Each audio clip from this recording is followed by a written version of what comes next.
Welcome to another episode of the Don't Screw Up Your Kids podcast, special edition, Juneteenth edition. And I am super excited to bring to the front my friend Sherry. We go way back over a decade where Yeah. we met in church, no hmm less. But life has taken us in completely different directions since then. And I'm super excited to welcome her to the podcast because she has one heck of a story. She is a mom.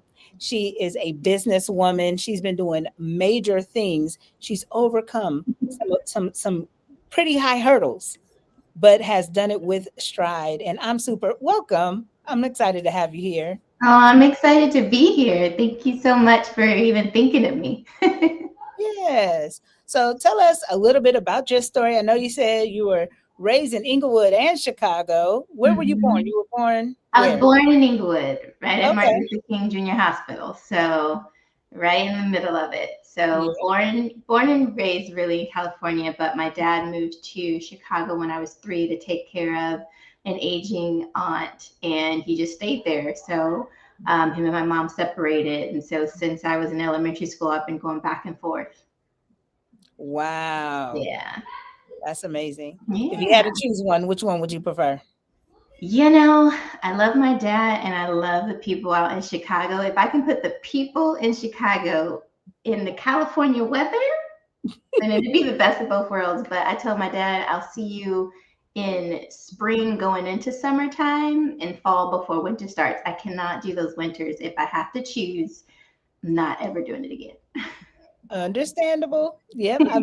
I've been in Chicago when it was like -6. Yeah. It's And it's like, brutal. why would you choose that? Yeah. So tell the folks a little bit about what you do. Yeah, so I am, I guess, an insurance and wellness coach, right? It's kind of evolved over the years. I was supposed to be a corporate girly in following in the footsteps of my mentor in banking and finance. But life had other things in mind for me when I was diagnosed with lupus at 26. I had a decision to make as far as my health and what was stressing me out and what was causing more issues than, not normally when we're stressed out or overwhelmed, we just think, oh, we're just too busy. And that's just the way life is supposed to be. But it literally sat me down. So since then, just that transitioned me into the insurance industry, and I got licensed not to sell insurance, but to understand it. Because now, being a lupus patient, I had 3 different doctors that I could hardly pronounce: a nephrologist, a hematologist, a rheumatologist, and I had to see them on a normal basis. And I kept getting bills in the mail, and I wasn't understanding that. In my 20s, I thought working for a big bank, I had full coverage insurance, and that wasn't it. And so I got licensed to understand a system that nobody knew, and it's still scary and it's still secretive.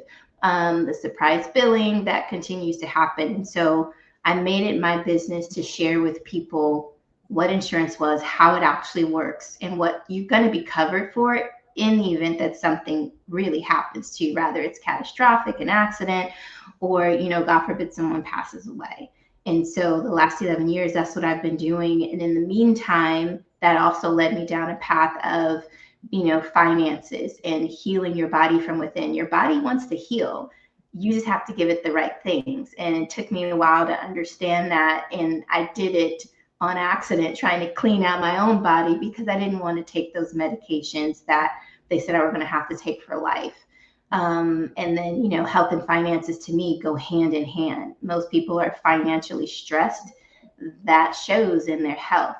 And if we don't take care of that, then we end up bankruptcy, bad credit, all the things. It's like how you do one thing is how you do everything else. And so I really kind of take now helping some of the people that I've helped. It's really like a holistic approach to me. Health and wellness just go together. Yes. So you said you were able to overcome lupus. And Mhm. can you tell us what you were able to do in order to defeat that? Because, like you Yeah. said, the doctors told you you're going to have to take this medicine for the rest of your life. hmm How Yeah. did you I overcome? chose a different way.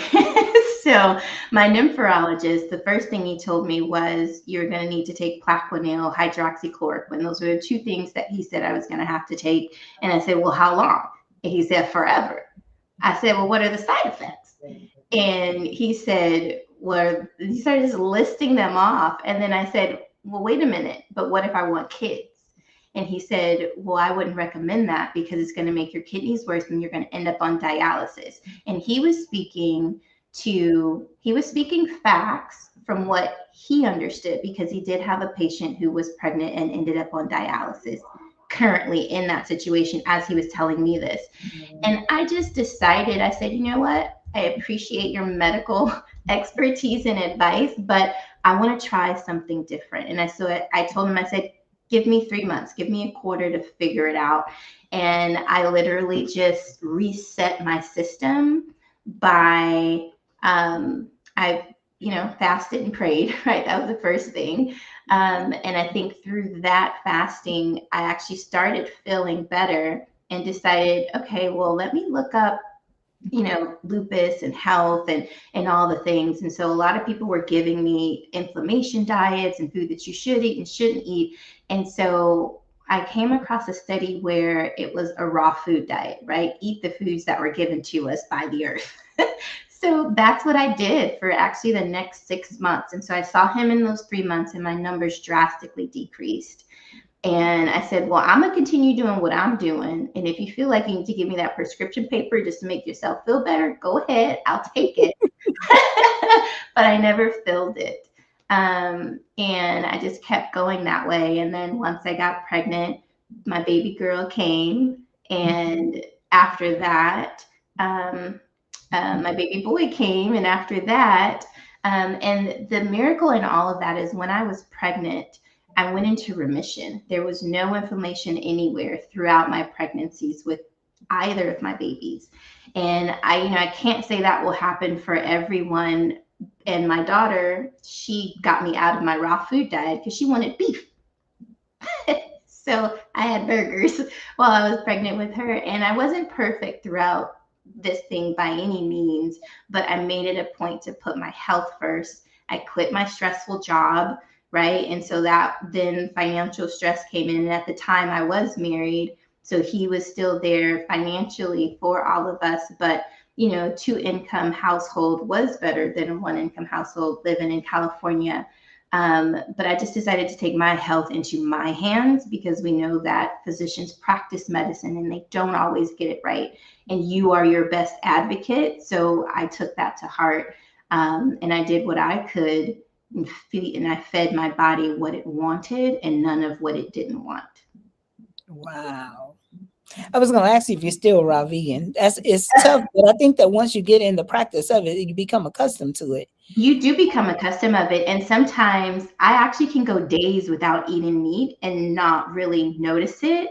But then I'm like, oh, wait, no, I need protein. I need some protein. So I do make sure that like in the morning, I'm not hungry. But I do make sure, okay, I need to make sure I have protein shake or some kind of yogurt and I put a protein thing in there. If I know it's a day where I'm probably not going to eat that much, then I know I need to replace my protein in a different way. So then after that period of like 6 months and your body really healing itself, did your doctor go ahead and accept defeat or what? He did. He stopped asking me to take any kind of medication until COVID came. And then once COVID came again, he said, well, at least can you take the hydroxychloroquine? Because at that time, everything was fluctuating a little bit as far as my numbers.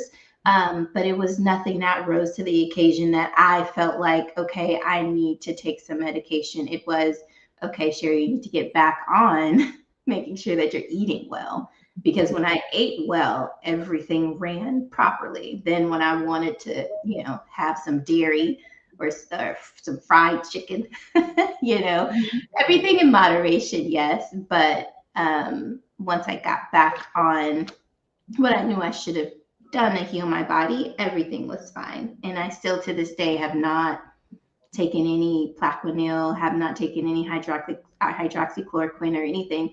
And a lot of times, some of the women that I've spoken to that have been diagnosed, it's so hard to make that switch And it's not until you're laying in the hospital bed when you have to make that change, or you have to make a decision. Am I going to choose me, or am I going to let the medication fix a symptom, or am I going to heal? That's it. My Mm-hmm. daughter and I've been talking a lot about that because she was having some headaches and she went to the doctor and she's pregnant. I'm at the Yeah. hospital right now with her. She's hopefully have this baby today. But she, the doctors they were not running any tests. They were like, "We'll just take this Tylenol." I was like, Yeah. I said, they didn't test urine? She was like, they took some urine, but it's sitting on the counter. I was like, they're not going to test it? They're not going to test the Mm, blood? Like, what are they doing? Let's yeah. get to the source of why the headache started, not Hmm. just, we're not going to just cut the line that shows you the check engine light. Like, we don't cut the line. We figure out what's wrong with it. So that's a challenge. Hmm. How old are your babies now? They are 9 and 11 now. That's crazy. I can't believe it. I can't. I mean, they're so much fun. Malia's still, she's what is she doing? Competition dance team. And Joseph is now running track and loves it. But yeah, as long as they love doing it, then we gonna stay outside. I'm busy all day, every day. Hmm. Yeah. You're going to have some teenagers soon. That is so crazy to me. I'm 'Cause- still the baby of the family, so I yeah. don't know how the baby has babies. Hmm. That Big part, kids. right? Yeah. Yeah. So now what do you think that some strategies you may have learned from your parents Mhm. on parenting that you use today and maybe some things that you said, what, they did it this way, but I'm doing it differently. Yeah. So one of the things that stands out to me is my mom. So she was single mom, and so it was me and my sister for most part of like the day after school. And so she's like my sister mom. She's also 12 years older than me. I came later in life from my mom. But the one thing that she did that I do differently now is like with my kids, I'm very intentional about money, because being raised in a household, I saw my mom not necessarily struggle, but she was at work every day. She had 1 to 2 jobs. Sometimes I had to go to her job after work, or after school. Um, and she wasn't necessarily the best with money. And that showed later in life when I was older and I really understood that. But my kids know, okay, here's our money. Here's how you save. Here's how we invest. Like they see their own Roth accounts. They see what we're investing in and why. And I'm like, okay, you want to buy that squishy? Okay, let's buy some stock in that squishy. Like, what's the name of the company? Let's research it. And so they're learning these things at a young age, because in the event that, I leave them my home, or God forbid I pass away and they have some income in our trust, I want them to know what to do with it. I want them to know how to steward it so that it doesn't just get spent and you don't know where your money is. And I tell them all the time, your money has a job and you need to make sure you know what it is. That's so good. That is so good. And I didn't have that type of instruction. Like my grandma told me how to manage a checkbook, Yeah. but which is a step, but Yeah. it wasn't, let's invest in these companies. Hmm. That is so important for little kids to understand, because it's going to shape how they see the world. Yes. Is when they get grown and they have their own money coming in, they will understand how to manage their money. Yeah. But you're setting them up for success, and I love to see it, because Yeah. little Black kids don't often get that. They don't. And that's what made me so upset. And that's one of the reasons why the Wealth Studio like even exists. And I'm trying to get it out there now, because we growing up in the inner city, we're not taught, hey, you pay yourself first and then your bills come. And then when you pay yourself first, like, and if you do get a windfall of money, it doesn't just go into a savings account so it can sit there.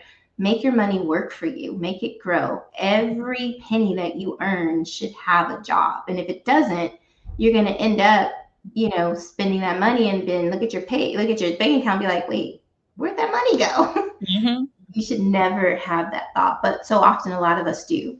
Yeah, yeah. So you said that you have overcome some very strong things that you sent me in your bio, like abuse and divorce. And Mhm. tell me more about that and how you've been able to overcome those situations. Yeah. So in my relationship, one of my non-negotiables going into our marriage was I didn't grow up in a contentious home. Again, it was my mom, my sister, and me. We loved on each other. If there was any issues, we talked about it. I never grew up with yelling and fighting or anything like that. And so in premarital counseling, if there was a deal breaker, and our pastor asked us, I said, that's my deal breaker. That will shut me down, that will shut me up, and I will retreat. And that's no way to really, one, be in a home together, right? There's no way that we can grow um, or build anything that way. And unfortunately, that did not happen. So there was a lot of verbal abuse. There was a lot of that eventually escalated. And I stayed, I prayed, tried counseling.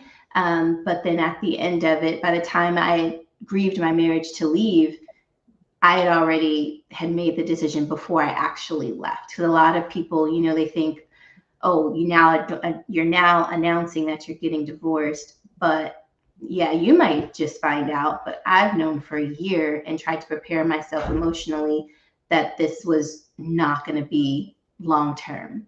So we were married for almost 10 years, but I had Wow. to make a decision, one for my health and two for my babies, because the last thing that I'm going to allow anyone to do is show my kids this is not how you treat a woman, or show my son this is how you treat women, right? Or for my daughter to grow up thinking that this is how you allow a man to treat you. You will Yeah. not be yelled at, you will not be called names, Yeah. right? And I didn't want them to continue to see me in a posture of allowing this to happen, right? I didn't want that resentment either of, mom, you should have left 10 years ago. Why did you stay? So many women stay because of the lack of resources. One, they don't Mhm. have the support, they don't have income because they're a stay at home mom. And I love my stay at home moms. But when it's that time and you've been abused or you've been taken advantage of and you need to leave, a lot of us can't. And so I didn't want my kids to think that I was in that position. And so I was. So I had to plan ahead to say, okay, no, I need to make sure that I have a job that can sustain me and the kids in the event that something happens. Yeah. How have you seen your kids handling it? It was rough at first because there was a point in time where they couldn't see him because of everything that had happened. And that was rough, but it was necessary. It gone were the times where I can say, you need to leave the house so that you can cool down. When someone says, I'm not leaving, and they continue on, you have to take yourself and your kids out of that situation. So that's what I did. So that period of time was hard, but they also understood because they were there when it happened. And over time, now it's been a little over 3 years, almost four. They understand why mommy left. They understand what happened, and they are now, they're both of them are straight A students. They're thriving. They are continuing in all of their extracurricular activities, and they're also in counseling because leaving a marriage was not my first thought. It was the last. And I often tell people it was the worst, best decision that I had to make. Like, no one goes into a marriage thinking, oh, this is going to end after 10 years with kids. The idea that I had in my head was I wanted to break that cycle of divorce in my family. Hmm. But now I have to set up and prayerfully raise my kids to not do what I did. And really, it's just about choosing wisely. Kalisha, I can tell you this. I know we're live, but I knew before I married him, I shouldn't have married him. What? But I did it anyway because, and I say this because I'm hoping it can help someone else in this situation. You're in a relationship, your friend groups are all in a relationship, they're all getting engaged, they're all getting married, yet you know in the back of your mind, this isn't it. Stop, take the ring off, hold everything. And I didn't do that, and I should have. You know, that's a lot. This is a lot because, when people get so far down a road, they feel like they just have to keep going down that road. Exactly.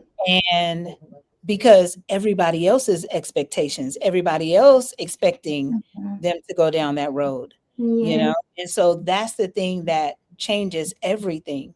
Mhm. Um, and so, but you making the decision to leave even when it was hard, Mhm. that speaks so much to your kids. Yeah. I know that they were, man, they were little when it was Mhm. happening, Mhm. but even now they understand, like, I don't have to stay stuck in a bad situation. I have a No. choice. And even if it's hard, I still have a choice and I can make that choice. Exactly. And that is the main reason why I finally made the decision to leave. Because I knew years ago I need to leave.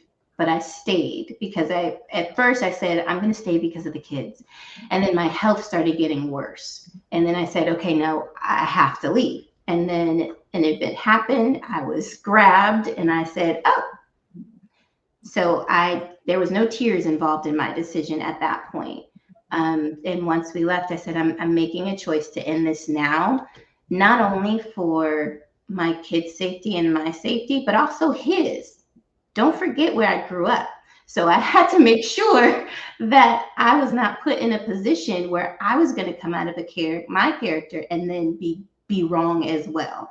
So I Yeah. needed to take myself out of the picture as well to protect myself. I have kids to raise, and I'm not going to get away with what I do. Yeah. Yeah. So, Yeah, but it's so good that you could, and I'm glad that you have them in therapy, because yes. that's another thing that the Black community doesn't do well, Hmm. is get our kids in therapy. Yes. And And I had never even ourselves. heard of it. Huh? And ourselves. Yes, yes. But even when we make the choice for ourselves, we still don't make it for our kids, Yeah. especially with the breakup. I had never even heard of it until I became principal at a predominantly white school. And I had parents that were divorcing and they said, we're putting our kids in therapy. And I was like, what? It was like a kindergartner and a first grader. I was like, Yeah. I never heard of that before. I didn't Yeah. even know it existed, but I'm glad it does because it's so necessary, especially with us. We have so much that we're dealing with right now in the world, in Hmm. this country. Hmm.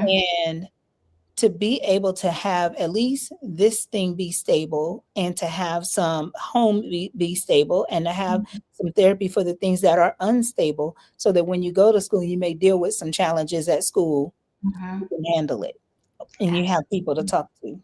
Absolutely. And I felt like it was from the beginning, I felt like it was important that they have somebody that was outside of me, outside of their dad, that was a neutral party that can really help them work through feelings that, although they're very open with me and we talk about everything, I'm sure there's some things where they're like, I don't necessarily want to talk to mom about this because I Yeah. am biased, right? Because I have my own opinions about what should be happening, what isn't happening, what should have happened, what could have happened. And so them having that outside voice really kind of helps them work through some emotions. And then I also suffer with anxiety in certain situations. And so I also don't want to put that on them. I want them to be able to have their own identity around certain things. And I always tell my daughter too, I said, you don't have anxiety. This situation is giving you anxiety. Don't put that on Oh, I yourself. love Don't that. claim that either. And this situation may be giving you anxiety right now, but guess what? You have a choice. Mhm. So, I love that because I hear it so much now. I mean, everybody is saying, I have anxiety. I'm like, why do mhm, you hold that? Why are you taking that yes, as is a part of your identity? yes, But I love the way you reframed it. That situation is causing you to feel this way. It's causing you to feel anxious, because I have moments where I feel anxious, but hmm, I will never say I have anxiety. right. This moment is causing me to feel a certain way. And I Hmm. love that you were able to reframe that for your kids. That's Hmm. huge. Yes, ma'am. Yeah. Tell folks what it is that you're working on, where they can find you, because I know there are going to be some folks who are wanting to plug into what you're doing, especially in terms of healing the body, and Yes. also the insurance and Mhm. financial services that you do. Yeah, absolutely. So I'm in the process of creating a app for women, and also I'm probably going to have to do it for men as well because a few of them have reached out to me. They're like, Sherry, only women don't need this, but soon to come. But it's called the Wealth Studio, through my new business called the Midlife Edit, and it's really for women in their midlife, really trying to hone in on what it is that they want for themselves. Oftentimes, especially when we have kids or when we have other people that we are responsible for, we put ourselves last. And I did that for so long and suffered the consequences, both health wise and money wise. And so, what this app is helping all women do is to put a lot of things into perspective. I have something called the Wealth Academy that goes through what money is, what is income versus expenses, all the things that schools should have taught us about money. It's in my Wealth Academy.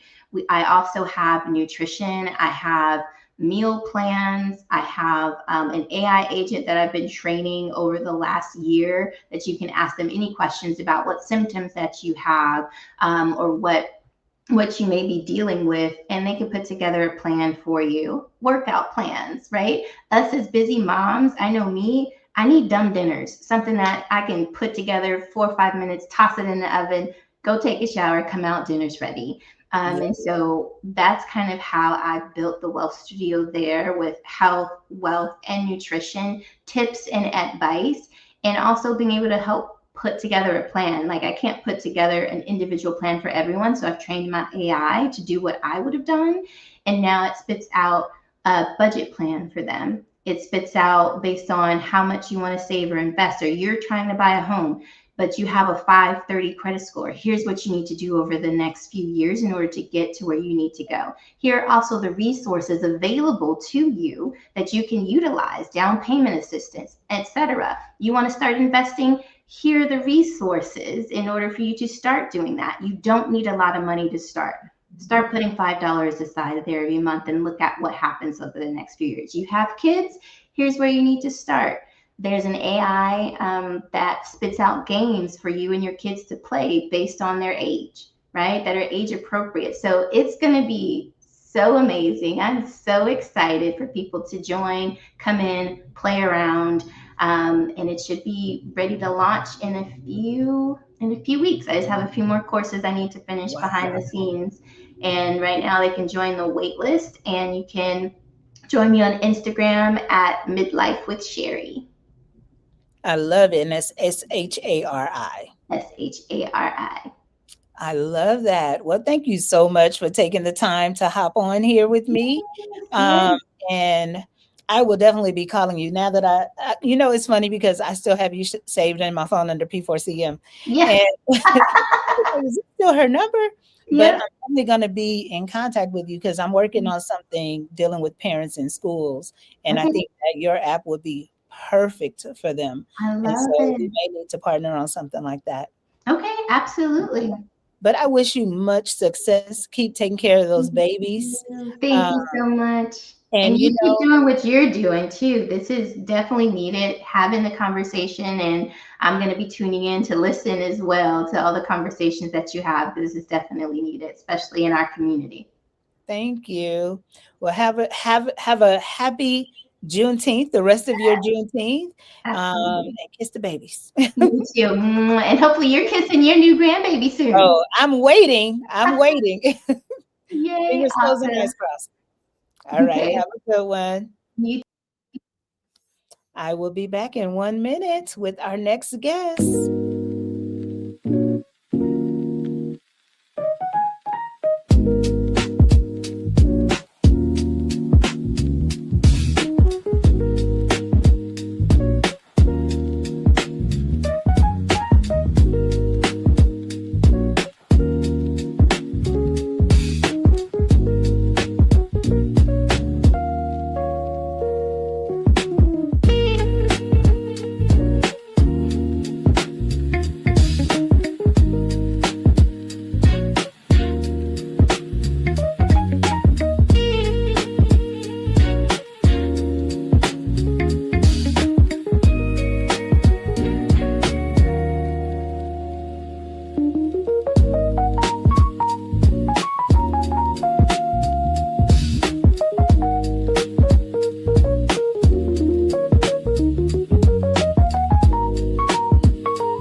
Welcome back to the Don't Screw Up Your Kids podcast special edition, Juneteenth edition.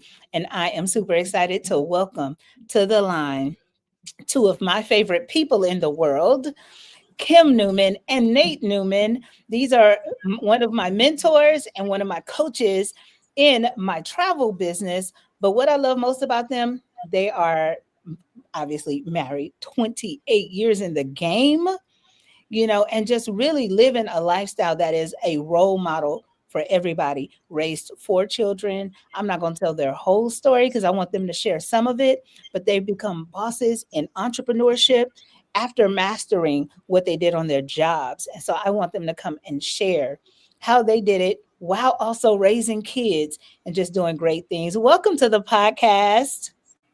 We are happy to be here, Kalisha. Thanks so much for having us.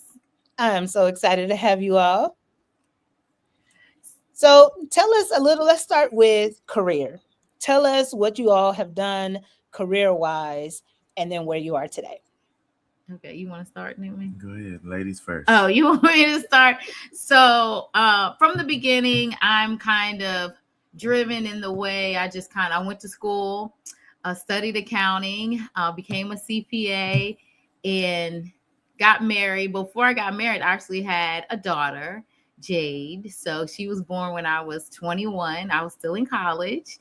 And my parents were so gracious enough to watch her during the school year and bring her to visit me and all that good stuff. So we graduated in 1996. So we graduated and I got my CPA, started my career, and Nate was in my life kind of off and on, but he turned all the way on. And we got married in 98 and started our family. We had the twins 2 years later, but I was an accountant. CPA, wasn't working in public accounting, but corporate accounting in finance, loving it. It was challenging, moving up through the ranks. And it was a good amount of money, but the one thing that was amazing was the bonuses. They could go up to $50,000 at one point, but they would just keep that as a carrot dangling because you're not guaranteed those bonuses. And the way they just structured it, it was a means of keeping you in the game. I loved it, but after I had Crystal, my fourth child, I felt like, you know what, I'm giving my best to my job, and I really need to spend some time with my kids and making sure they are well adjusted. And basically, I know what's going on with them, and I was really covering them in prayer. So career was amazing, but I think more so my passion was being a mom. Like, that's my jam. Nate Newman. My story is simple. Went to college, graduated with a speech and theater degree, studied biology as well. Went on to get my master's in educational leadership. Worked my way through the ranks: teacher, coach, Title I coordinator, assistant principal, and then went into entrepreneurship. And where we're doing quite well for ourselves. We're in the travel space. So we show other individuals how to create leveraged and residual income through travel, as well as becoming travel agents to book travel and generate extra income. So that's my Nice. real simple. We've been married 28 years. Just celebrated 28 years of marriage. We have four children. Our oldest is 31. Twin boys that are 25 and a 19-year-old that is entering her second year of college. And so, we've been around for a minute. Yeah. One thing I wanted to add, when I was in my career and Nate was focused on his career, I was not a person that ever wanted to be stay-at-home mom or anything like that. When I had my twins, I was ready to go back to work. You know how it is. You want a break. You want to talk to some adults. You want to get that freedom. But something happened between just working. And I know this isn't everybody's story, but something was just tugging on me to be more present, even for my husband. And when I made the decision to come home and leave my career, and he really propelled. He went from being a teacher to the coordinator, the Title I coordinator, partial year in vice principal or assistant principal, and straight to principal, just like that. So it was huge. The sacrifice, it was a sacrifice, but it paid off in dividends. And his income shot up, me being there. And I feel like we ate more healthy and I was just more present. So lots of things. It's like choices, it's a balance between these things. Like, what do you do? And it really all is And they all have a domino effect. exactly. And you never know what that is until you make a decision. And I'm all about intuition, moving by. It's like something about that. It's like, I want to, if it comes to you, you gotta go for it, because that is your spirit man talking. It's like, do this thing. And when you push back, 9 times out of 10, you regret it. It was scary, but I didn't regret it because I went I for love it. that. It's not often that you hear women, especially Black women, say, I want to be able to come home and support my husband, and even to homeschool kids. That's not average. And so how was it, that decision to even homeschool the kids? Because some people, it's a very scary thing, and the kids want to go to the big high school with the marching band and all of those things, but to make the decision to homeschool your kids was a big one. Yeah, it sure was. And it was one we made together. Some women want to homeschool and their husbands are not supportive. So when I came home, so this is the situation. This is the real deal, right? Here we go. Here we go. I mean, so you want the best for your kids, but here we are. We're making a modest, middle income, but you want your kids to go to the top schools. But we wanted them to have a Christian education. So we picked kind of what we could afford. And that's not always the best choice, but we did our research. There were good teachers, but if we're honest, we did find ourselves with challenges with some of the teaching and the learning environment and a lot of those things. But I needed to work. He needed to work. We needed somewhere for them to go. We didn't want them in public school because of our own reasons. And we wanted them in a wholesome environment, but Christian schools aren't always the most wholesome environments, to be honest, right? Because all types of kids come there. Some kids get kicked out of regular school and they come to the Christian schools because the public schools won't take them. So there's so many. And we were me personally, up at 5 a.m., getting home around 5 p.m. or 6 p.m. I really spent most of my time commuting and with my job. And my kids, I was literally falling asleep when they were trying to read, and I'm trying to help them with their homework. So homeschooling was really getting my time back because I was working, then I was homeschooling at night. Every parent really homeschools. They're supposed to.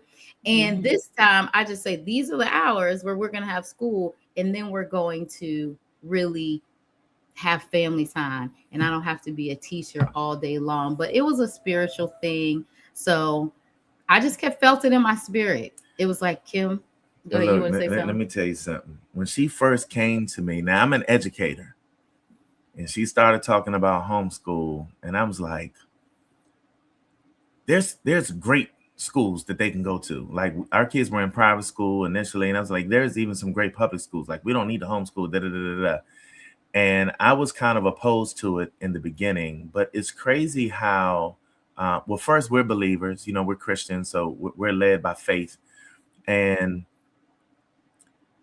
like, out of the woodwork, we started running into all of these people who were homeschooling. It was almost like when the conversation came up, we started to attract all these people who were talking about homeschool and giving us insight and inspiration. And my wife invited me to go to a homeschool conference. And it was there where my heart was pricked and my mind was opened. And I felt like this is what we're being called to do. We're called to set our children apart. And she had a desire to come home and pour. And, there's a scripture that says, train up a child in the way they should go. And I heard this gentleman say, you're responsible for raising your children. But in today's society, we send our kids to church and we let another man teach them about God. We send it's like we send them to school and let someone else teach them what they need to know. And if you send your children to Rome, you cannot be upset if they become Romans. And so that really resonated with me, that we could take more accountability and responsibility for how our children were going to be raised, and the morals and the values and the lessons, even the education, so my mind was opened up, and then I was on board. And it was a journey. There was some lessons learned. There was times where it was like, are we doing the right thing? It was violently opposed by family and even church members. Like, what are you guys doing? You gave up a whole income. Like, what are you doing? And, now we can fast forward. We have some amazing children. Like they would not be who they are right now had we continued to allow other people to have the responsibility of raising our children. Not negating anyone that send their kids to public school or private school or whatever, but we wanted a more hands-on approach. And now that we can see, they say hindsight is 2020, we see the product that was produced because of the decision that we made, and because we came together in unison to make that decision. So it was a journey, but we're glad we made it. Yes. And I'm sure your kids are too. They're 50. It's funny to see, and it'll be interesting to see what they choose to do. We have these conversations about, and that's the one thing about parenting. You do what you think is best, but when your kids, it's time for them to make their decisions, we let them make their decisions.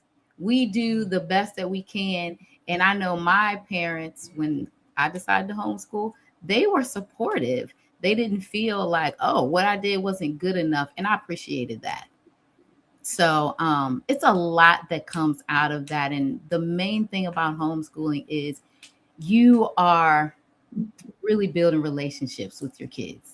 You get to watch them grow up. You don't miss anything. And when they go through their tough middle years, that middle school, they're open to talk to you more so. I feel like our family is more knit together because of that. It was a huge sacrifice financially. Our story, Kalisha, how, we were driving around with a car that had no heat. Our house had leaks. There were so many financial things we were going through, and we could have said, no, I'm going to go back to work. But we hung in there, and it panned out because our business came along right on time. So I made time for that business. I love that. You know what? It's, first of all, no heat in Maryland, because I'm from LA. If you don't have no heat, it's okay. But no heat in Maryland, it's a different story. But also, one thing you said, like, to make the decision, and then when things are hard, to still go on that path is huge. Because some people will be like, oh, that's a sign. Financially, we're struggling. That's a sign I need to go back to work. Right. And instead of that, you were like, nope, we're going to press on. And there are other options besides just going back to work. Mm-hmm. Right. Exactly. Yeah. That's when you had to open up your mind to take that on. Our oldest was going to the 10th grade. So that was huge. Our youngest they were coming out of 3rd grade? No, the twins were the middle children, and they were going into the 3rd grade, and Crystal was just born. Right. Wow. And we tried to put them in public school. They didn't get into the lottery. So we made some efforts, but we weren't pleased with what was going on. And primarily here, I wanted my kids to really know their faith. Sometimes we force our faith on our kids. We tell them to go to church. We tell them what to learn. We tell them what to believe. But at home, it was a safe place to question. And they would say, that doesn't really make any sense. Like, how's everybody in a big boat? You know what I'm saying? They were really able to question. And right here with me, I'm their mom. That's okay. I'm not going to beat you over the head, with religion. I want you to begin to search. And they were able to pray on their own and learn how to hear from God in a safe place. I let them make a mistake and question. I'm not going to get mad. And that sometimes in Christian schools is like, this is what you got to learn this lesson. And it's just a learning. But I wanted them to have an experience and know what they wanted to follow, who they wanted to follow. And when they began to take it on, that was a proud moment for me because they chose it for themselves. That's so important, because I hear so many people talk about that, where they had questions and they were just told not to ask questions, but for your kids to be able to come and to have that relationship with you, that they feel comfortable coming to talk to you about the questions that they have, later on in life, when they have other questions about other things, they will come to you because they found that safe space. Right. But it held us accountable. Like, True. Our children grew up in an era where they fact check. Mm-hmm. They're going to Google, they're going to research. Now you got AI, and like, it forced us to be responsible in what we were teaching them and what we were presenting to them, to stand strong and firm on what it is that we were trying to share with them. And so, it was if there was ever grappling over ideas, thoughts, and beliefs, it was a good grapple because we got to learn and grow together. Yeah, we talk politics. They were like, why did you vote for who you voted for? And they asked me, even I'm asking them to read books. Have you read any books? Like, there's always a challenge. They challenged me in my education. They challenged me in my, political views and thoughts. And we were able to have conversations. Sometimes they agreed with me and sometimes they didn't. There were some times where I said what I believe and they disagreed, adamantly disagreed. But then as they got older, I started hearing some of the same things. So then I was like, hey, but I didn't push them. I didn't push them into whatever. We were totally different. They grew up with a conservative view of politics, and now they're more progressive and liberal. But we can all talk about these things and, about healthcare, all the stuff about Black issues. We have 2 girls and 2 boys. So we raised them in a way where we didn't really see, it's Juneteenth. We didn't even really see. We grew up around a lot of white people. Homeschooling was kind of a white thing in this area, right?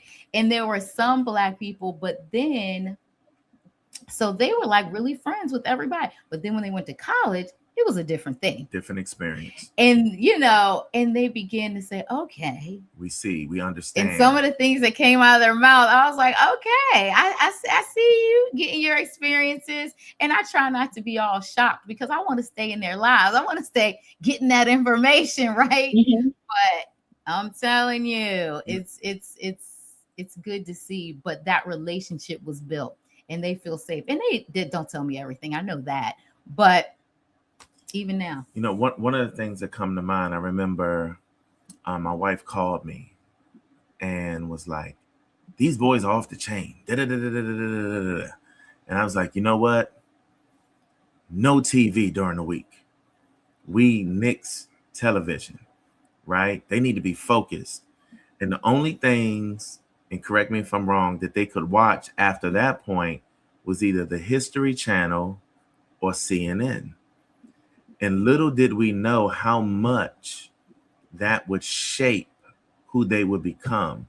They began to study theology. They began to study politics. They became historians, well-versed. And that actually allowed them to do digging on, why do I believe what my parents taught me?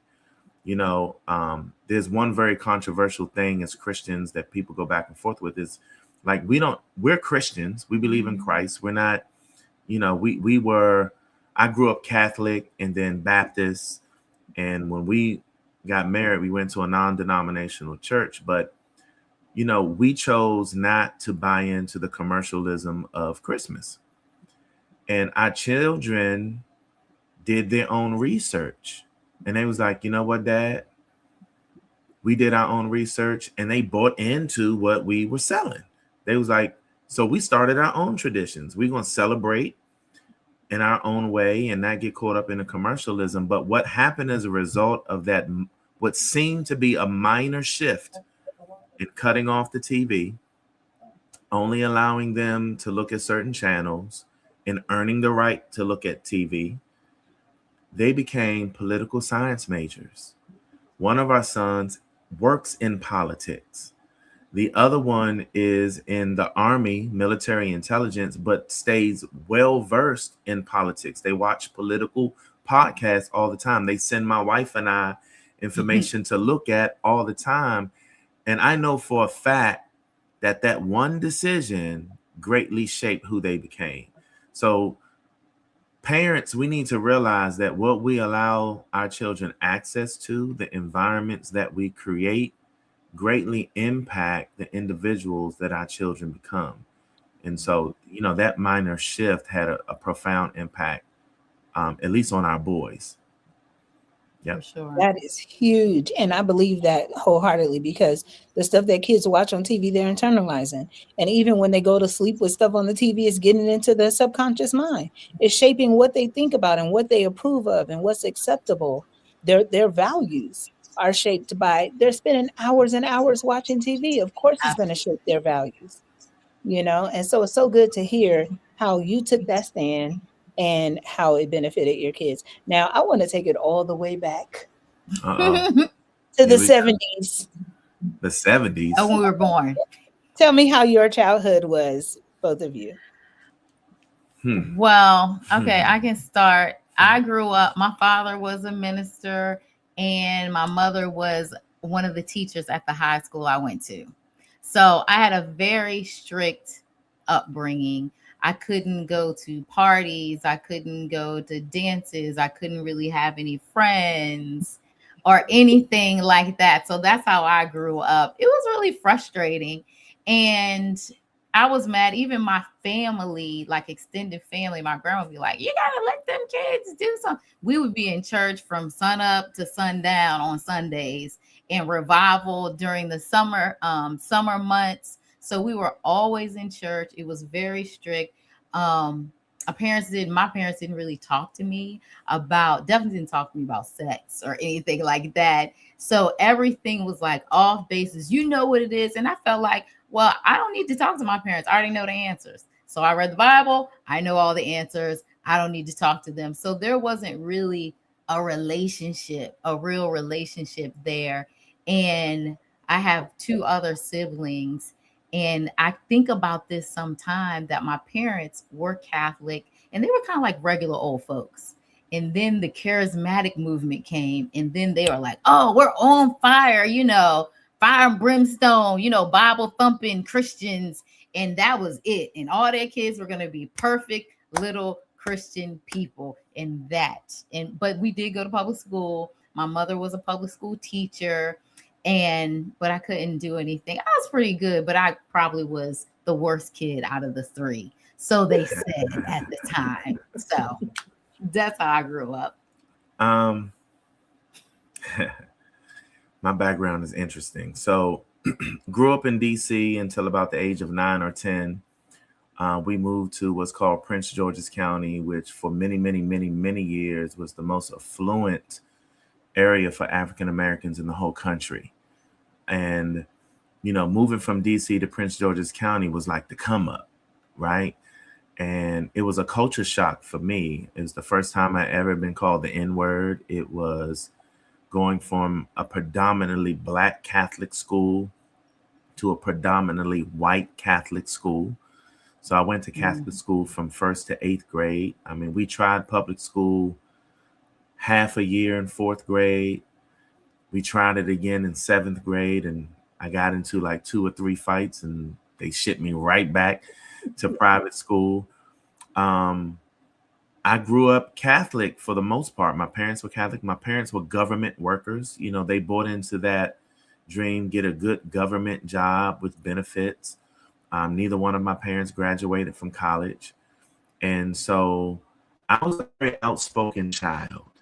I was allowed from a young age to speak my mind. I don't know how much my parents enjoyed that middle school and high school. But high school was kind of contentious in our home because I was very opinionated. I was going to stand up for what I believed in, and that was kind of what was instilled in me. I actually ran away to college. When I left home, my parents didn't know where I went. I ran away to college. Um, I'm that guy that felt like I kind of got it by the bootstraps out the mud, um, worked my way through college on my own, graduated, self-made man, keeping it real. That was my persona. Um, because of my grandmother, I transitioned from Catholic beliefs to the Baptist church. And it actually saved my life, I think. Many of my friends that I grew up with got into hustling, dealing drugs, getting locked up, dying. But because I got into church, I joined the choir, and I was going to church. Honestly, if I keep it a buck, the girls was cute. I'm going there. Like, hang out with y'all? Nah, I'm going over here. And not realizing that those biblical principles were being instilled in me, and it started to shape me as a person. I became hungry for the things of God at a very young age, graduated, made amends with my family because I was kind of estranged. I was the son that, my siblings were told, don't grow up and be like him. Because I was rebellious. I thought I knew everything, right? That was kind of the label that was placed on me. And, I learned a lot of lessons, matured very quickly, learned how to survive. So I have that survival instinct. I got that dog in me, that people talk about. And then, we had an off and on friendship, relationship, but something shifted towards the end of my college career. Very much focused on God, the things of God. It kind of got attached with Kim, and then our relationship really blossomed. We were focused on God. We fasted together. We read the Bible together. We ended up getting married. It shocked everyone. That seemed fast. Because it seemed super fast. I mean, we courted for maybe a year. And all the people had bets. Man, I bet you don't make it to the altar. I actually collected money on my wedding day because people didn't think I was going to go through with it. And here we are 28 years later. So many haters. Strong. And so they need to double the bet now. They need to just go and pay you double now. Hey, look, now they call us for advice, right? They fans now. But I always knew I would be successful. I always knew that I would overcome. I always had that belief that I could do whatever I set my mind to. And so that greatly shaped the man that I became. It didn't matter what hurdle was in front of me, what obstacle was in front of me. I believe that I could overcome it. I'm either going to go through it or go over it or go around it. And that's kind of been my journey. And it allowed me to believe that anything is possible if you don't give up. So that's kind of who I am. I was pampered, taken care of, total dependent. She's still taken care of. Period. How many siblings did you all have? Well, I'm the middle. I had an older brother and a younger sister, and we grew up in Southern Maryland, where it was mostly the country. Yeah, it was probably 10% Black, 90% white, and my parents were from different. They were poor. My father's family were farmers. They were tenant farmers. They had their own land, but they didn't have enough money to keep their own land, and they sold it. So then they were working for other people's farms, going from place to place. My mother's family had a little more money because my grandfather worked for the state road. And they both went to college. So it was quite interesting because just this recently I had a conversation like, how do you go to college when y'all were poor? He always had a mentor. He always somebody said, there's promise in you. So they basically made sure he had money to go to college. So he went to University of Maryland, Eastern Shore, and my mother's family had money and they believed education was important. So my grandma's like, whatever we got to do, whether I got to clean houses, whatever. And my grandfather always worked. We're going to send everybody to college that wants to go. So my mother was able to go to college and they paid for it. And she went on to get her master's. So I come from families that believe education is important. My father's side of the family, entrepreneurs, hardworking. They have cleaning businesses. So they are all very professional. That's kind of where I come from. And my parents are big on education. And they didn't want me to work through college. They didn't want me to work in high school. I got a job just to get some freedom, just so I could meet people. I was like, I want a job, but they want to make sure you focus. That's your job. Focus on education, get the things that you need. And so I was able to launch, but they're always supportive, overbearing. But at this point in my life, I appreciate everything, even the things that got on my nerves. So, but I remember it might have been last year that you all got to take your parents, Kim, to Hawaii on a trip, and it was amazing. I mean, what was that, a hurricane or something that hit, a tsunami or something that hit? Was supposed to come, so we had to leave. We had to leave the port. We were on the big 3-hour tour. No, like we made it back. We made it back. But that was amazing because my mother has always wanted the finer things in life.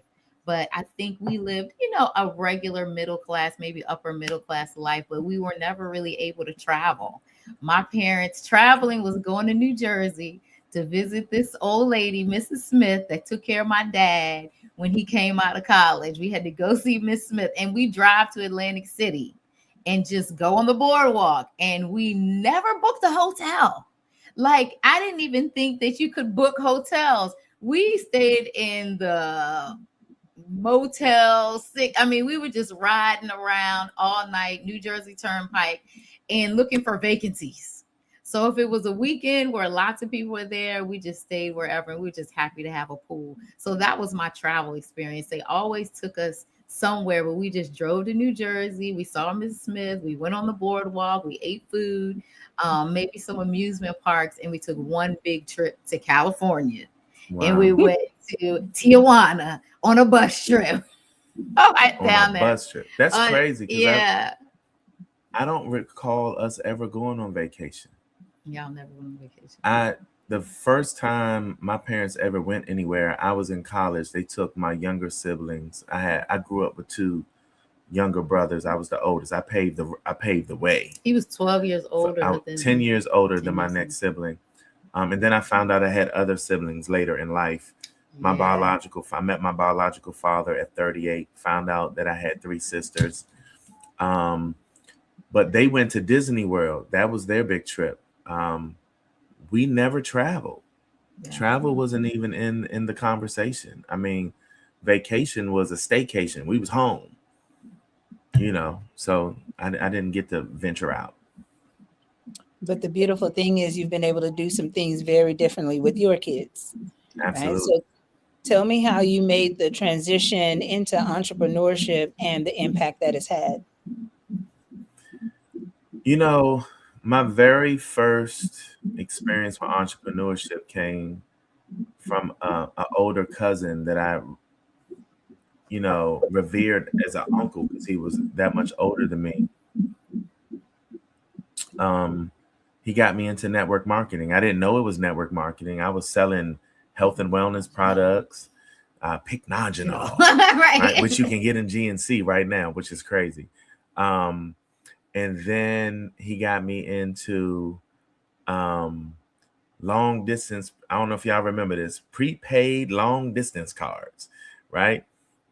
I got into that. And then after I got married and I was in education, I was an educator, a good friend of mine kind of formally introduced me to network marketing, where I was educated on what it really was and what it meant and the power of it. And I started selling legal plans, helping people get, representation by lawyers for their needs. And that is when the entrepreneurship bug kind of bit both of us. Yeah. We started to be exposed to multiple income streams, the power of residual income, tax benefits of having a home-based business. And it was a paradigm shift for me. I began to personally develop. I began to read books about self-empowerment. And I really began to chase a larger dream than just existing, just surviving, just going to work for a paycheck. It opened me up to a new world. And I've always made money, but it wasn't until the last, I would say 10 years or so that we made life-changing income. And so that entrepreneurship bug bit me. It transferred to my wife, and we began to grow together. And, one of our rules is if we read a book or experience something that elevates our thinking or makes us grow, that the other has to read it so that we don't become unequally yoked, that we grow together. So that you understand the decisions that I want to make. You understand the decisions that I'm making to empower our financial situation. And so that's worked for us. And so that's how I got the entrepreneurship bug. And I always thought I would be wealthy. I thought it would be in entertainment. Yeah. Right. I thought it would either come from singing or acting. I thought I would be famous. There's quite a few people who have videotaped me in various instances. And I would say, you better save this video because one day I'm going to be wealthy and famous and rich. And, I used to tell my younger siblings, your brother is going to be wealthy one day. And, that drove me, and it continues to drive me. So that's my story about entrepreneurship. Yeah. What is very interesting, this gentleman, when we first got together, he gave me a book. He was like, read this book. This was Good Morning, Holy Spirit. And I was not into books. I mean, I was able to get good enough grades without always reading the whole book. That's how I worked my life. And I'm in accounting, and I avoided writing papers and doing those things like the plague. So then I come out, and he's always been a reader. So then I'm getting exposed. So even before, I don't know, entrepreneurship, before I met, he was just reading, always learning. He's always been a reader. So then I started reading books, and I was afraid of public speaking. I wasn't afraid. It didn't feel good because nobody likes public speaking ordinarily, right? But then I had to do some things because with my Tolson side of the family, every time one of the siblings turns 50, everybody has to speak and say something. It's a great production. So I get up there to say my speech, and I end up crying and running off the stage. I mean, it was a whole mess. And that happened a couple times, and I was like, that's not for me. We start with prepaid legal, and I'm like, oh, bet I'm going to get this done. I joined Toastmasters so that I can do the presentation, so that I know how to speak and I know how to present this, because we're going to go out here and make this money. So that's how I got started in entrepreneurship. I had no idea. But then thinking back, my father always had Shackley. So he also sold insurance. I did not know that. It didn't click. You know what I'm saying? He did it. So he sold insurance. Everybody did that. Back in the day, you graduated from college, you didn't get a job, you were selling insurance. So mostly everybody in our community was selling insurance. And then, so he did Shackley. He still does Shackley, but he is what we call a yellow personality. My father is super yellow, and he is literally giving everything away. He never wants to charge people. He's never going to make money in business because he just wants to help people, and he loves the products. And he was like, oh, I can give it to you for wholesale. So that was my experience with entrepreneurship from a child always. And my mother she had an Avon lady.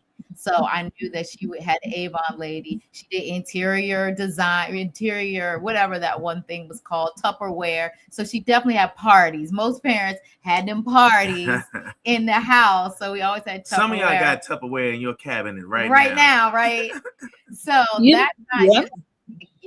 I knew about it, but I wasn't into it. So I was kind of open to it. So when prepaid legal, I was like, okay, let's do this. But that company, nothing did not compare. She named. I'm just saying it's not even prepaid legal anymore. So only if you know, you know.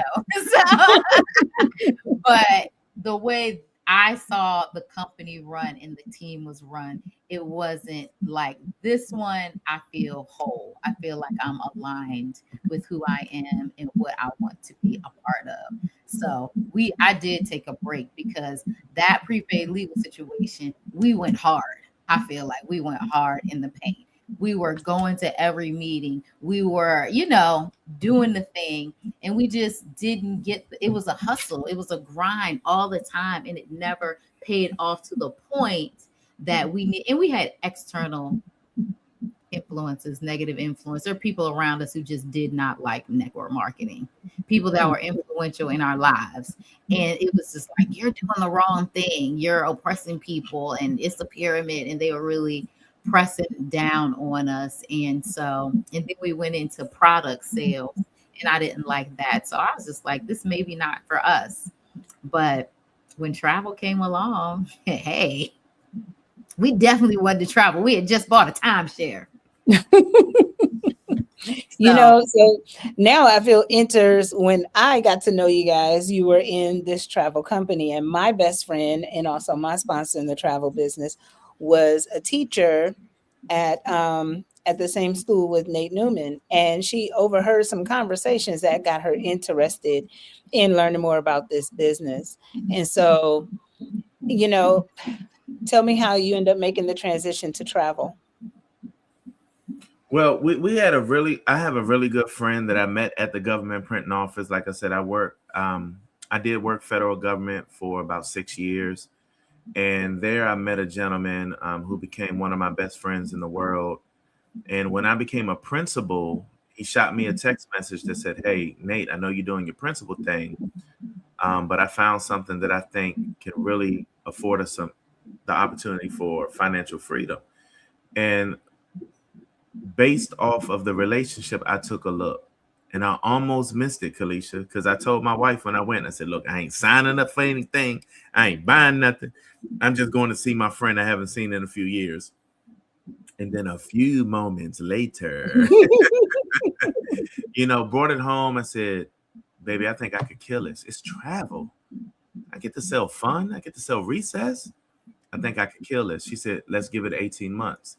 If it proves to be what you think it is, then cool, we'll keep doing it. If not, we'll find something else." And it's been the beginning of a journey that has flat out changed our life.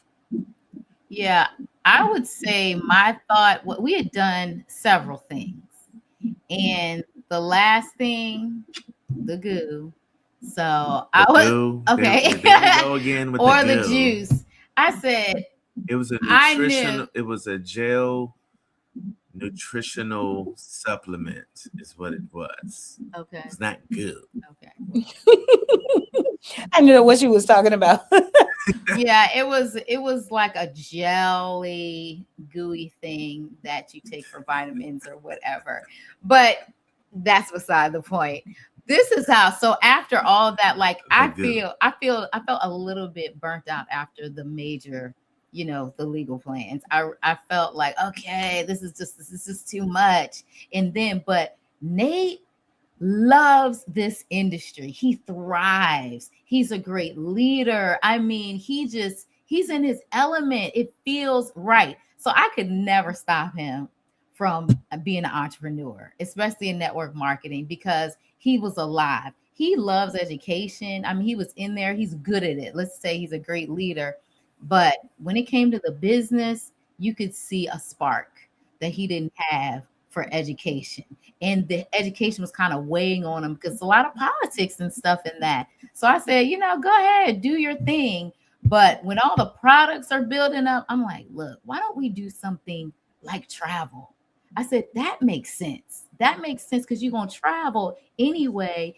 And, you can legally deduct the things having to do with your business, because buying more products, saying you're going to write it off because it's tax deduction, but we wouldn't buy it ordinarily. To me, that never made sense. So travel always made sense to me. So if you want to do travel, that's that CPA talking right there. Right. Mm-hmm. That's how I see. That's the legal way to, and take advantage until you really start making money. Because I'm all about paying taxes if you're making that money. I mean, At some point, you're going to outpace all that. But that is how I saw it. And I had to admit that I wanted to start traveling because I let the timeshare people talk me into it. But I felt kind of weird. Let me tell y'all something. We went to this timeshare. It was like, look, man, we're going to get this free vacation. And we made a pact. We made a deal. You might as well say we pinky swore almost, right? He said we're gonna say no. I don't care what they throw at us. We're gonna say no. We're gonna get this free trip. We're gonna get this free Visa card. We're gonna live it up. Yeah, go extra cash, all that. Yep. What had happened was we got a great deal.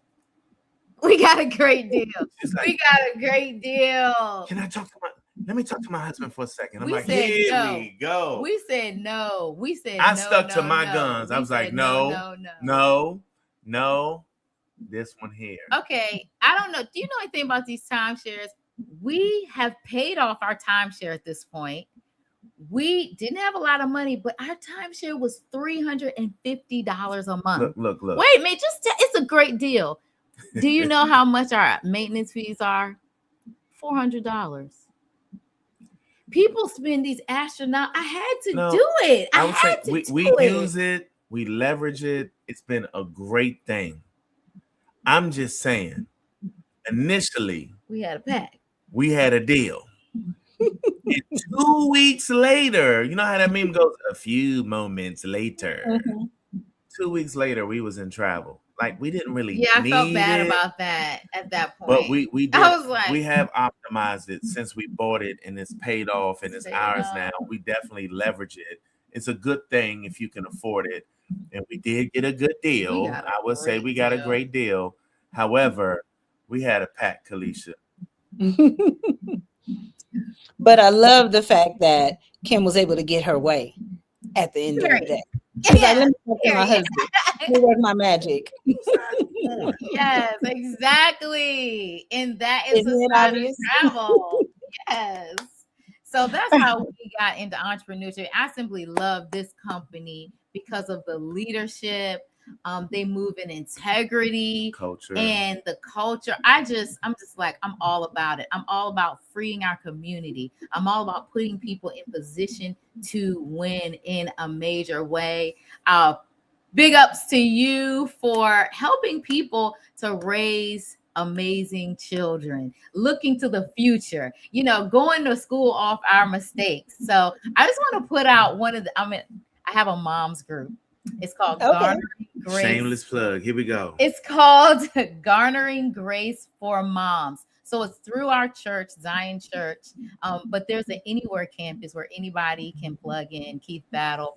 But anybody can be a part of the group. And what I love about this group, I don't limit it to just moms of little kids, infants, 1 years, and then middle school and high school, but all moms. So I'm moms of adults, and we have our own issues, right? That we are growing up through. And then you have younger moms, but they really appreciate the insight that they're getting, the new moms are getting, because people are not talking about how being so strict really damages your kids and causes resentment, and it doesn't make for a healthy relationship.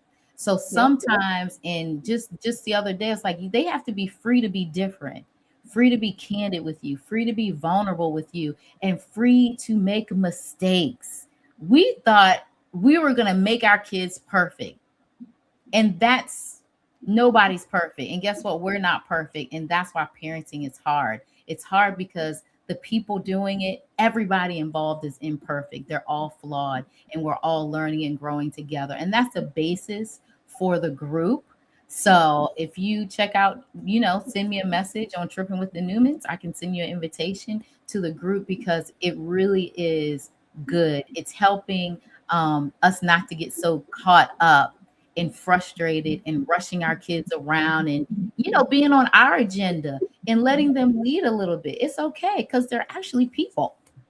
We didn't really see them as people. We thought, oh, these are our kids. But no, they're human beings and they have thoughts and desires and all types of things. And we need to tap into that. So that's one thing.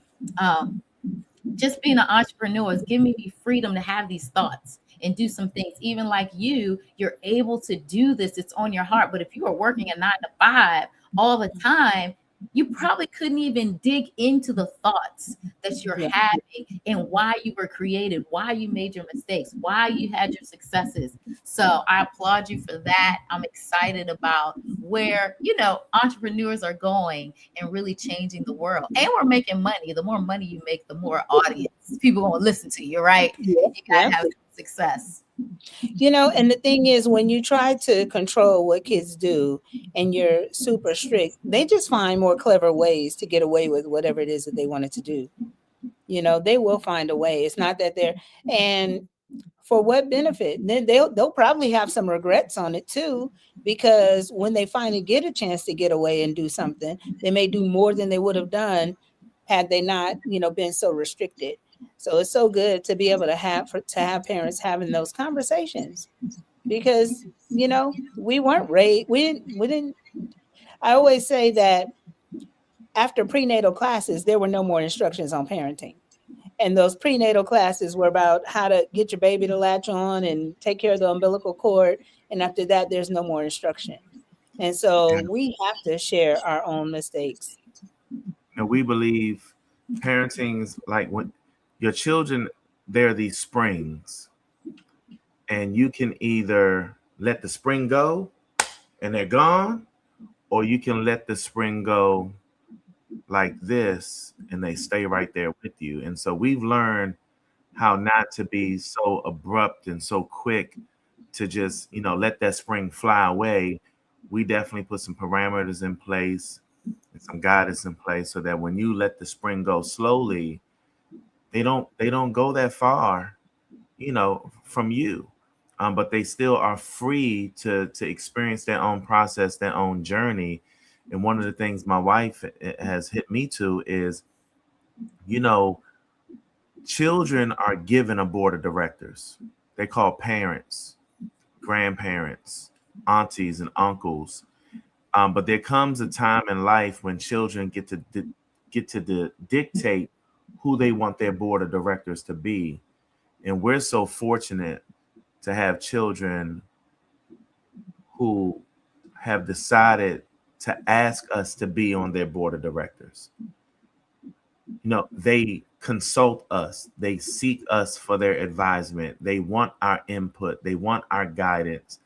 And it's a privilege to be invited to the table. And so we've learned that through applying a little more grace, because, we got 3 tiers of children. Yeah. We have our 31-year-old, and 6 years later, we got our 25-year-old twins. And then 6 years later, we got our 19-year-old daughter. And we've grown as parents through each transition. Different. We've become better parents. We've become more equipped. And, we were very legalistic initially, and we applied more grace as, we've grown and matured as parents. And we see the difference that and the impact that it has on our children.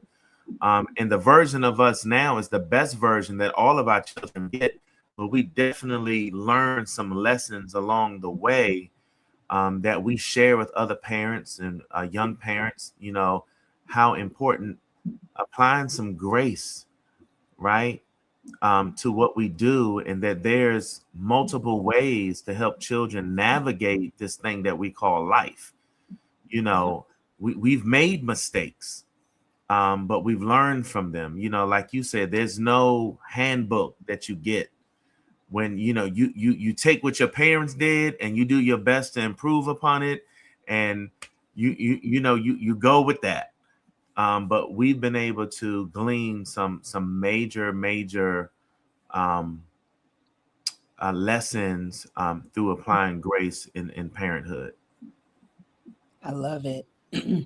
So tell folks where to get in touch with you all. Well, we're both on Facebook, Kim Newman.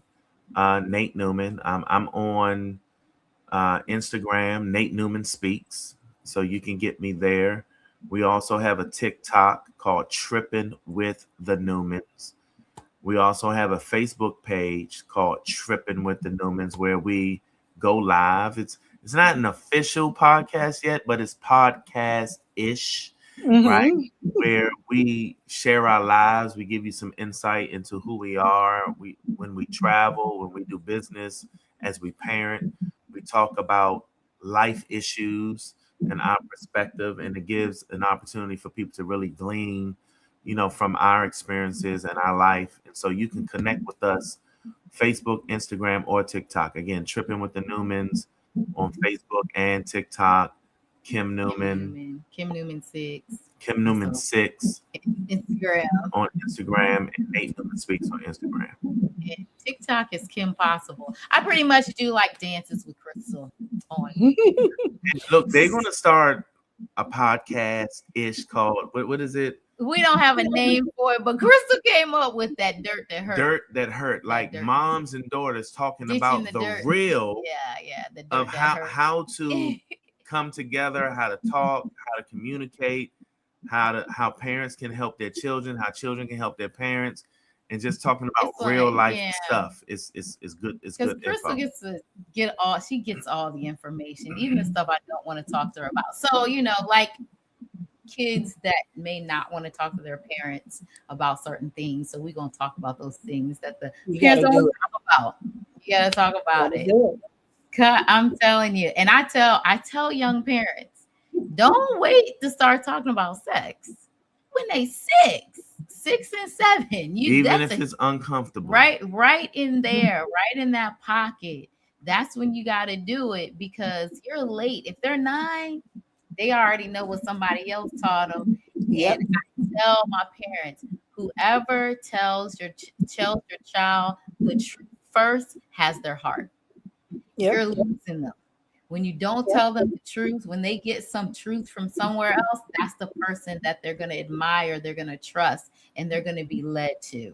And you don't know if they love them or not. You do. So you have to tell the truth first and often, and let them know that they can make mistakes and they're not perfect. You got to tell them the truth, and you got to tell them quickly before somebody else does and has their heart. And let me tell you, and girls want to hear from their mamas and their dads. They want to hear from their dads too. But I told my oldest, and one of these, you told me and mom didn't tell me. So it's, know your children. That's a female.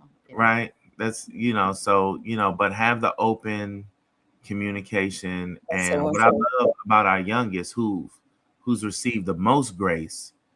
Yeah, she's raised in grace. She is she's the only child that didn't get a spanking, Kalisha Washington. I remember the day she told me, she said, "Daddy, you'll never have to spank me because I'm not going to do what they did." Like, she watched, she observed, right? But I'm different. I'm different now too, right? And so, but the level of transparency that this young one has is sometimes, for me as a dad, it's scary, right? But I love the fact that I'm invited to the boardroom. Right. Now, she doesn't she tells her more than she tells me, of course, because I'm still dad, right? I still have a level, she wants me to think certain things, but the level of things that she shares with me is so beyond the scope of what the other 3 shared with me. Like, it's amazing how much she trusts our input, our guidance. She seeks our advice. And that's what you want. When you can build that type of relationship with your child, where they come to you for advice and guidance so that they make the best decision possible, it's an amazing feeling. It's an amazing feeling. It's scary. The journey is scary. But man, if you can get that trust built with your child, where they bring you those issues, those concerns, where they allow you to give that input, it's a very amazing experience. It begins with honesty. When your child asks you if you smoke weed, you gotta tell them. They want to know. You gotta tell them. We want to present we're perfect. Like for so many years, I was careful. I didn't want them. We didn't have alcohol in the. But when you I feel good begin, with that. when you begin to, no, it's a responsibility. Is what you expose your children to, right? And again, it's that spring analogy that I use. But what I love is that now my sons and we're entering a space where I'm not just dad. And some people may disagree with this, but they're becoming my friends. I love my sons. There's a respect level that they always have for me, and they always want to present themselves at the best version of themselves. But when they can come to me in their toughest times because they trust me, man, there's no greater feeling than when your child comes to you when they need help because they trust you and they know that. And my daughter would say, "Can I share something with you and you not judge me?" She will say that. And I'm like, I don't know. yeah. Right. And I gotta brace myself, Like, right? But the fact that she's even she wants courageous to do it. Yeah. enough to expose that vulnerability to me is huge. It's huge. And I honor that. I value that. And so I have to temper sometimes that initial response that you want to get. And I gotta listen to understand versus, and I have to ask her sometimes, do you want me to just listen? Or do you want me to give you my advice? Because dads, we're quick to fix things. We're the fixers. Mm-hmm. She's like, Dad, I don't need the motivational. I don't need the motivational business leader right now. I need my father. I need you to just listen. And so, and when I'm not sure, I ask, what do you need from me right now in this moment? And little does she know, she's teaching me how to be a better dad. Mm-hmm. Right. And it allows me to be a better mentor to other fathers that are going through the same things with daughters and sons, how to listen to understand versus always listening to respond, because there's a difference. Yep. Well, thank you all for sharing a part of your Juneteenth with me. I appreciate it. This has been absolutely amazing. I'm sure we'll see each other again on this podcast.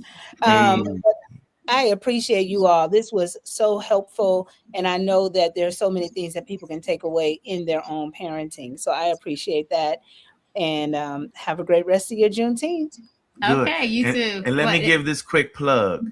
If you are a parent that is looking to be a better provider, that's looking to generate some extra income, you need to connect with the Newmans, Tripping with the Newmans, because not only will we show you how to be a better provider, we'll show you how to create that long-term sustainable leverage and residual income to help you be the best version of yourself that you could possibly be. They say money is not everything, but when it helps you take care of the people that mean everything, that's what's important. So connect with us. We'd love to hear from you. Tripping with the Newmans. Thank you. All right, Tripping with the Newmans. Have a good one. All right, good deal. Bye-bye. And I will be back in 1 minute.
Welcome back to the Don't Screw Up Your Kids special edition, Juneteenth edition.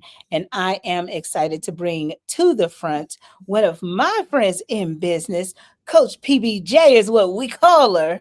But this is Paula Birch Jackson. She's in ministry. She's an elder of her church.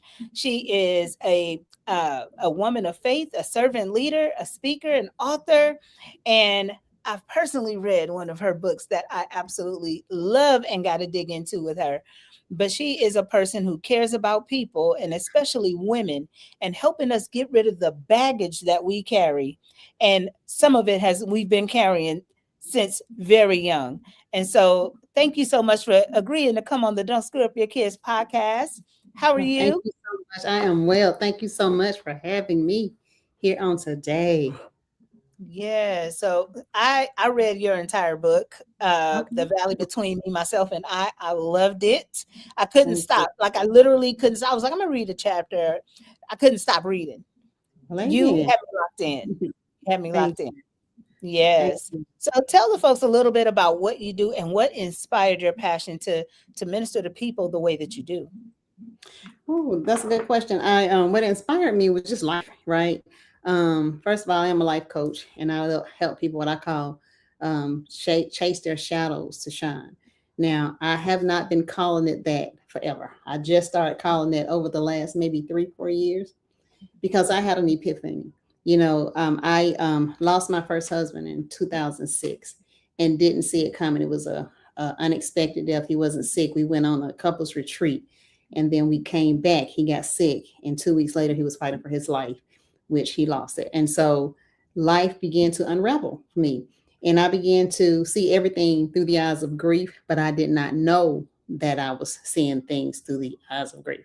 I thought I was just surviving. I thought I was just, I was this woman of faith. I had faith. God was my keeper. I had the errands in the urn. He was holding me up. And I just felt like I was doing the thing. But what I did not know is that I never grieved, because when my husband died, literally the moment he passed away, the moment they said to me, he passed away, of course, I lost it. And it was me, my daughter, my mom, and a friend. We had just walked down the street from the hospital just to get my daughter out the hospital for a while. And we got the call while we were sitting in the nail shop getting a pedicure. And Kalisha, I just remember sliding out of that chair. My whole body went limp, right? And my mom, who meant well, said, Paula, you have to be strong for your daughter, for your child. Because my daughter was over in a corner, and she can tell by the scream what it meant. And so she was over in the corner, biting her teeth, gripping her fist to her face like that. And I looked up and I saw her, and I just grabbed her and we just ran. And we didn't know where we was running to. And thank God for a couple picked us up and took us back to the hospital. But from that moment, even though, and I remember saying to my mom, what do you mean be strong for my kids? I have no strength for myself. But when I saw my daughter like that, I had to put my big girl pants on because my child needed me. At that time, my father was still alive. So I didn't know what that felt, right? So I didn't only carry my grief, I carried theirs. And so for the next, the next 8 years, I was, hold on one second. Go back over there. Look, you said your podcast is Don't Screw Up Your Kids. So I'm not going to yell at this little one, even though she's been thinking about herself all day long. And now I get on my podcast and she wants to come see who I'm talking to. So say hello to everybody. Hi. This is Miss Anna Lee. Now, can you go back and play while Sweet Pea talks to the Miss Kalisha? Okay. And so, so what I didn't realize is that I was How old walking. was your daughter at that time? My daughter, she was 15. My daughter was 15 and my son was 17. And like I said, we did not see this coming. We had no time to plan, to wrap our mind around it or anything. And so I remember grabbing her, but I began to put on my big girl pants. And my whole life at that time became making sure that my daughter and my son did not feel that loss. Right. I know that they would feel it in their heart, but as far as our living condition, making sure that, it was funny, the couple before me talked about travel business. They probably Planet Network. It sounds like a Planet Network, but I was with Donald Bradley back then too. We were in it was a YTB back then, and I was on Donald Bradley's team. back then, and I went head on into the travel business. Did very well. It was a great business. Did very well in it, and that's how I sustained my household to replace my husband's salary at that time. But everything I was doing it through shadows because I didn't want to face anything. So I had to shrink. I had to suppress my grief. I had to suppress my anger. I had to suppress everything. And then in 2014, I woke up that morning, Khalees, and I felt this presence. I just felt this. It felt like nothing but love. If I had to put word, it felt like love. And so I was like, okay, God, I'm going to be all right. I'm going to be all right. And that presence stayed with me. That present, it was on Sunday morning. That present walked with me rode me to the church, walked me to the door. But when I went inside the church, the present didn't come in. I felt like something left me in that whole service. And when I got into the service, it was as if God did something to my eyes. And as I was scanning, I was on pulpit duty that day. As you mentioned, I'm an elder. And I was on pulpit duty that day. And as I was scanning the congregation, I believe I saw with the eyes of God. And what I saw was all of us was in church pretending, performing church. Not being the church, we were performing church. All of us had on what I call the church faces, like we're so super saved and that everything was together. But God showed me behind those faces, behind those masks. We were all dealing with some stuff. We were all hurting, but church taught us how to lie to ourselves. And so we don't, because I'm blessed and highly favored. No, I'm not. I'm toe up from the flow up. But we weren't trained. We weren't taught to say that, right?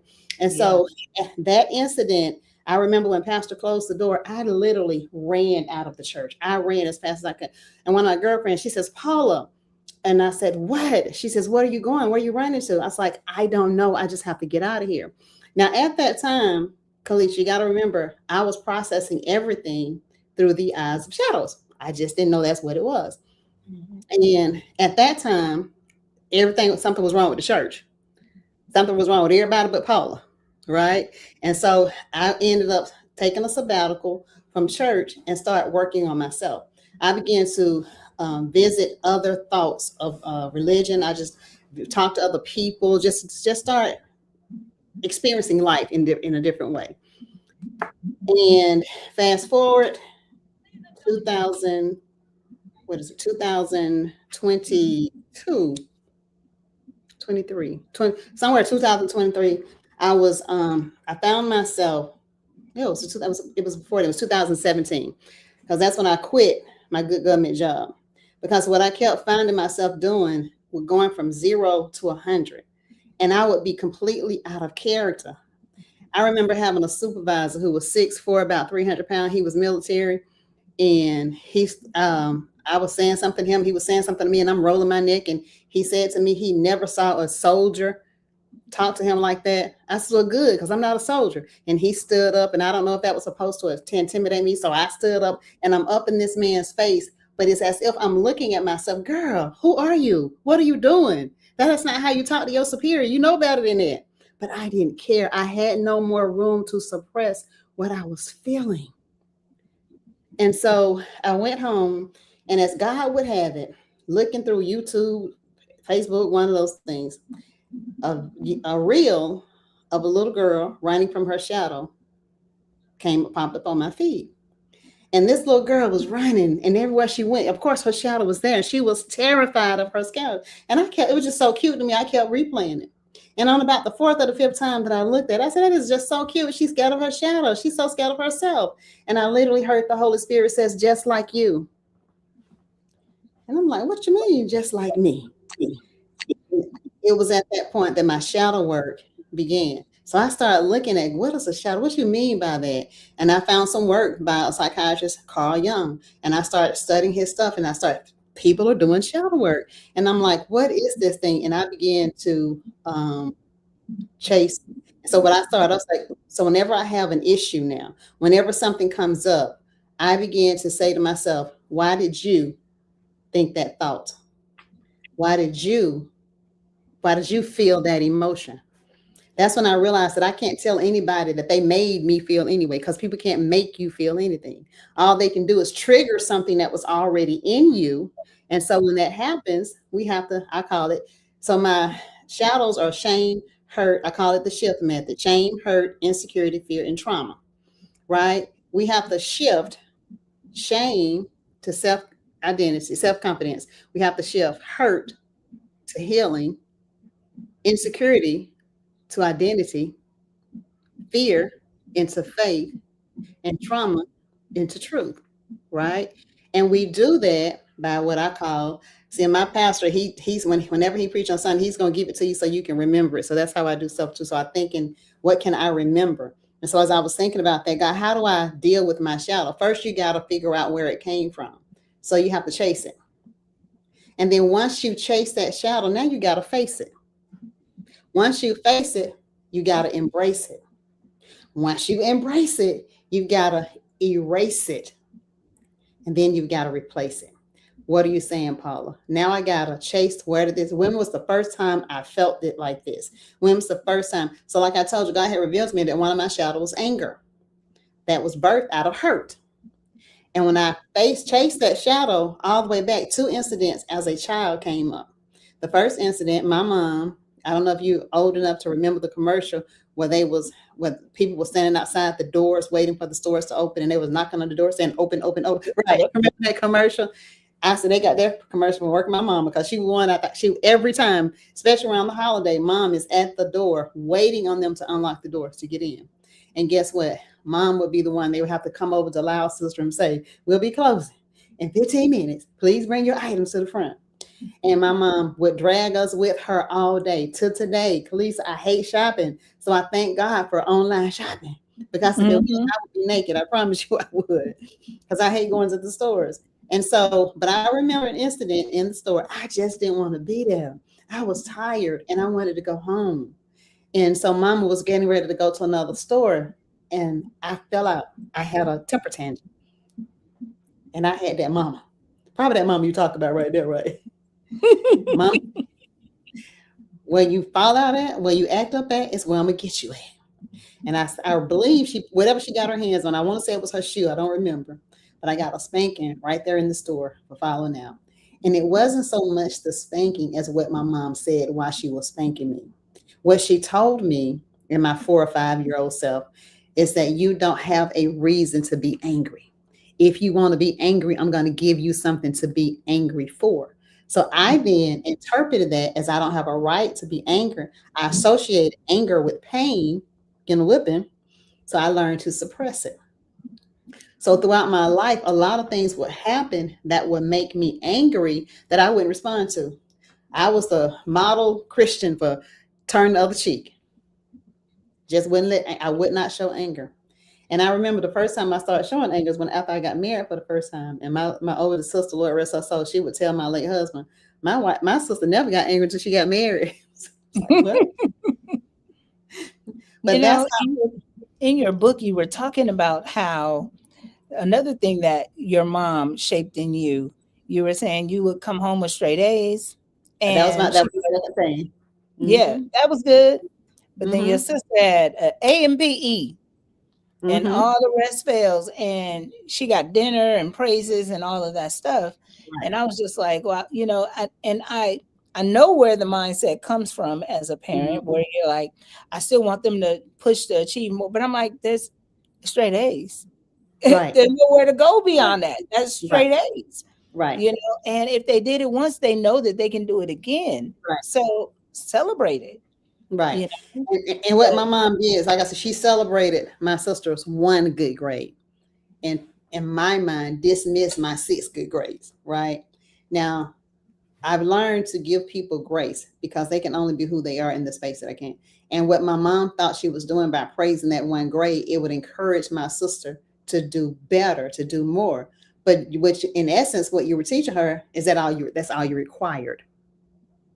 So of course, when I had kids, I told both of them when they went to school, I did not birth B students. Y'all are both A students. I don't honor B's. I honor A's. Now, that sounds harsh, but I did. If they got a B, it was okay. But I wanted to always push them to get an A because I know that they could. So I would just say I didn't birth no A students.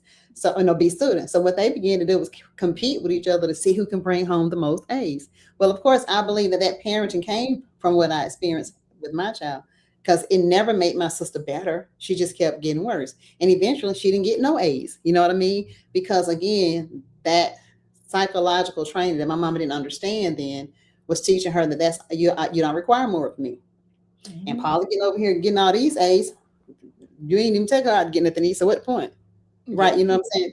And so it was so funny because when my daughter got in college, she called me one day and she had some class that she was struggling with. And she got a C. And that was supposed to be her final grade. And she said she stayed after class and she said to the professor, my mama didn't birth no B student, no B student. So I know I can't tell her I got a C in this class. Is there anything that I can do to make this good? And he thought that was so cute that he didn't give her an opportunity to make up that grade, and she ended up getting an A out of that class. But I thought it was so funny that stayed. So in other words, it taught them to always strive for best. Now, some people will say to me, "But Paula, isn't that pressure?" I know what my kids are made of, and I know what they're capable of, and I celebrate those accomplishments. But even if they got a B, I'm gonna celebrate that too, because it's still good, right? Yeah. We're gonna talk about where you fell short, what could we have done differently, but they're not gonna be in trouble for anything like that. I want them to always strive for better. So to answer your question, so that's really how I started doing shadow work. Once I first saw the shadows in me. And so now it is a constant pattern. Someone said to me the other day that they're on the other side of shadow work, so I wouldn't be their ideal client. Okay, great. But I don't think there's ever an other side of shadows, because we're always evolving and there's always going to be another trigger. Something else. Now, what I have, maybe she means it like this. I automatically identify my shadows now. I see them as soon as they hit. And Lord, y'all pray for my husband, because, honey, he has to deal with the wreck of that. And I'm like, oh, that was just a shadow. Something just triggered.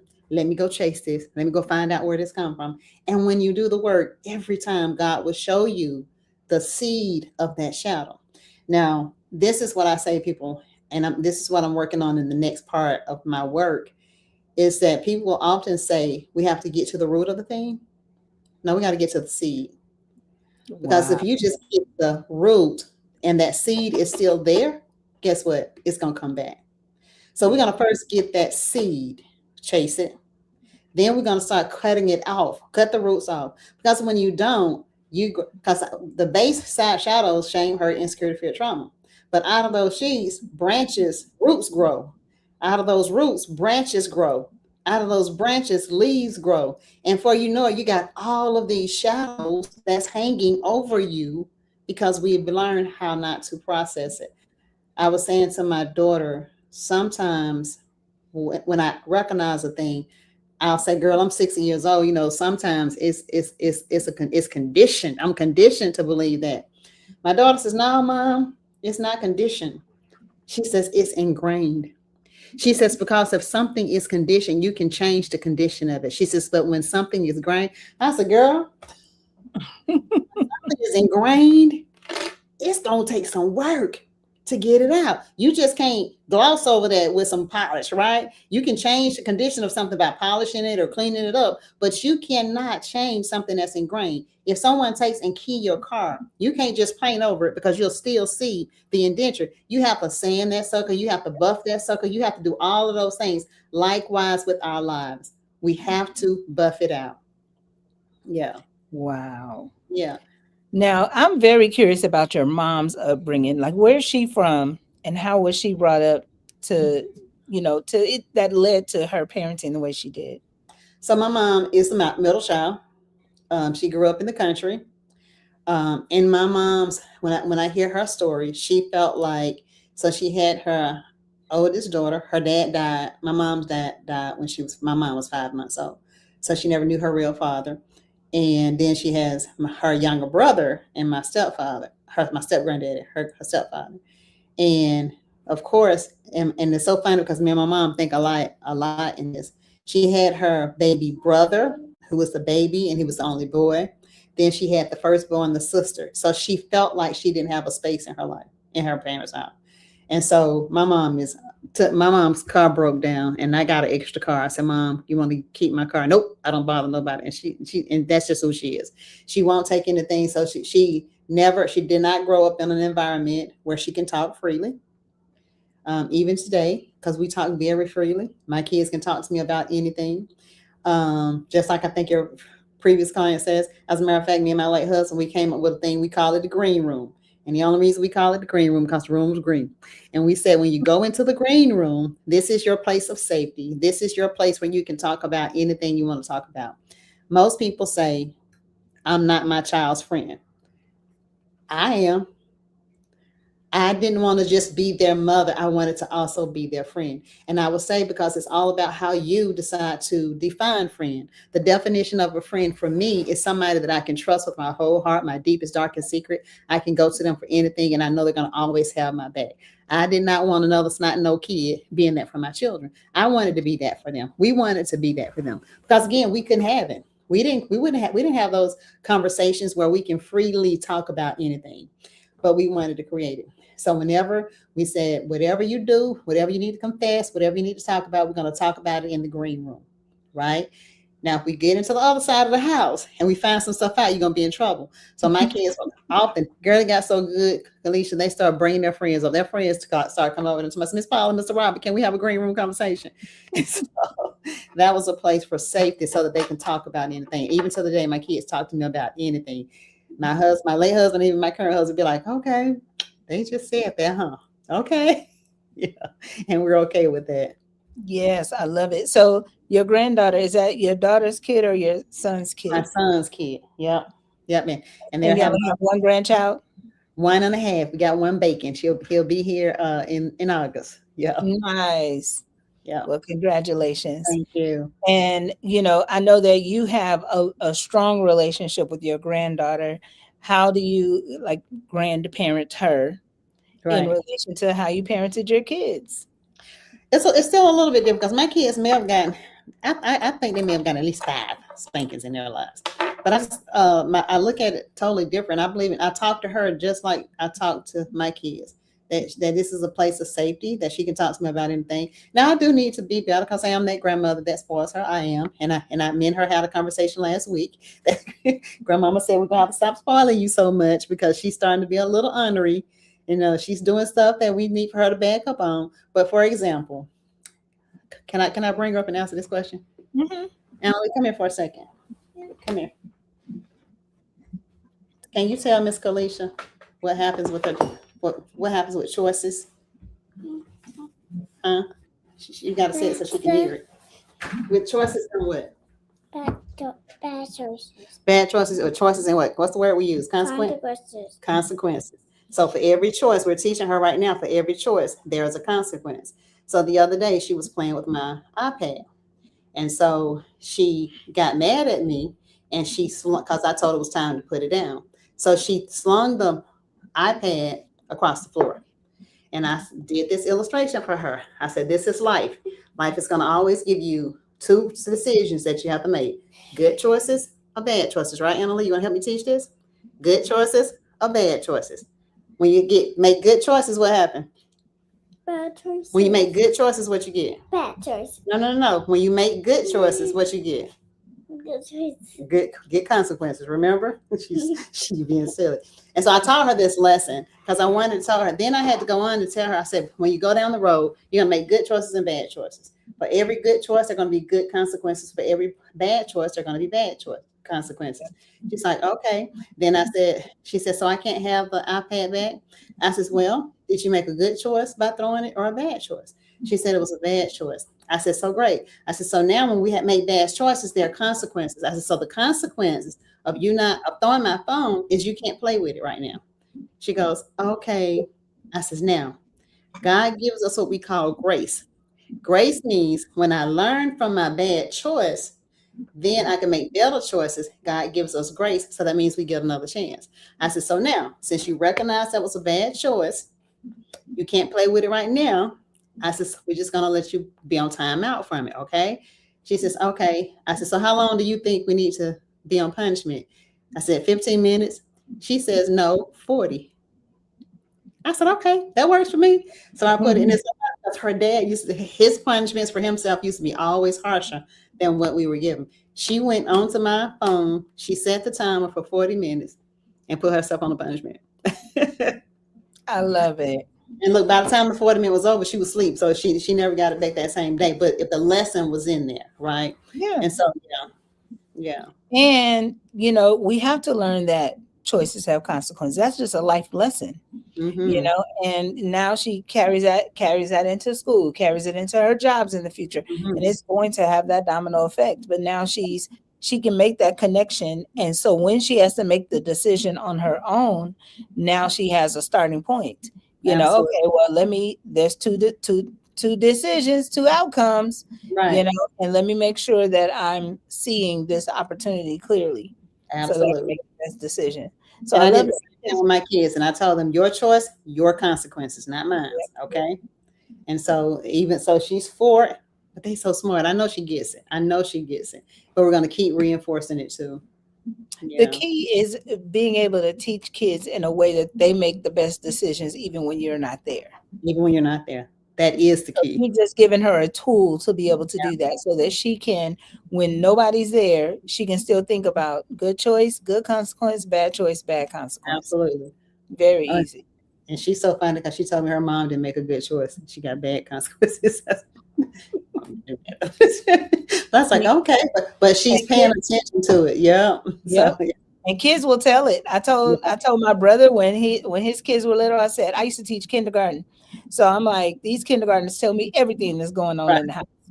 Just so you know, like I had a kid who was like, my dad got another wife and another wife and another wife. I was like, mom came to parent conference and she was like, yeah, I really want to go back to college, but I got these kids and I got a wild husband. I almost said, I know. Like, your kid told me. But it's so good that kids process in that way, and their brains are little sponges, and they are recording everything that happens. And I tell my daughter all the time, I'm like, even when kids don't have the language to repeat what it is, it's still being stored in their subconscious mind.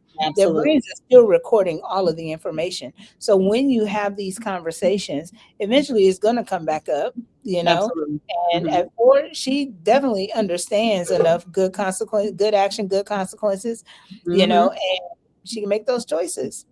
She can make those choices, planting that seed now. Mm-hmm. You said to me, are you at the hospital now? Yeah. Wow. I love that. I love that again, because you're living what you're teaching to, right? I was telling my community this morning, yesterday, for whatever reason, I'm having some challenges with my left shoulder. So it completely locked up on me. It was frozen shoulder, and it was the worst pain ever. Could not move. And I'm left-handed. So it was double the issues. And so as I was going through that, I still got up and did my morning call with them. Right. And so they were like, why don't you just go lay down? Because life will always give you a reason to cancel what your plan is. So I just wanted to applaud you that even though your daughter is there in labor, you still went on, because you've been talking about having a passion for doing this for some time now, and that you did not let your little grandbaby decide that he gonna come on in today. And we've been here since the 17th. So we came on Wednesday morning at 9 a.m. and this baby has not come out yet. And this morning, my daughter, we were on the fence about, what we're going to do with today, because she wants her boyfriend to be able to be here. And I'm like, I get that. I said, but this baby is not coming out before this podcast is over. Right. So I'll go switch with him, and I'll keep the kids after the podcast, because and she sleep right now. Yeah. The baby is not even thinking about coming. Yeah. Is she having a boy or girl? A boy. Okay. She has 3 boys now and 1 girl. So this will be the 4th boy. Oh, okay. Okay. Well, congratulations, boys. Building that basketball team, huh? 5 already. She already got the starting lineup. Right. Right. So yeah, go ahead. Making the transition from employee to entrepreneur, and then to coach people, and really to be able to pour into people's lives. Like, how did you make that transition? And I'm still making that transition, to be quite honest with you. I quit CDC in 2017, but when COVID happened, they, historically, I would be the one who would do all the recruiting effort whenever the agency had a pandemic. I was the staffing lead. And so they asked me to come back. to help. And because I quit, I left my retirement and all those things on the table. So I went back and got them. But it was a totally different, it's a different mindset because I'm getting a paycheck every other Friday, whether I go to work or not, right?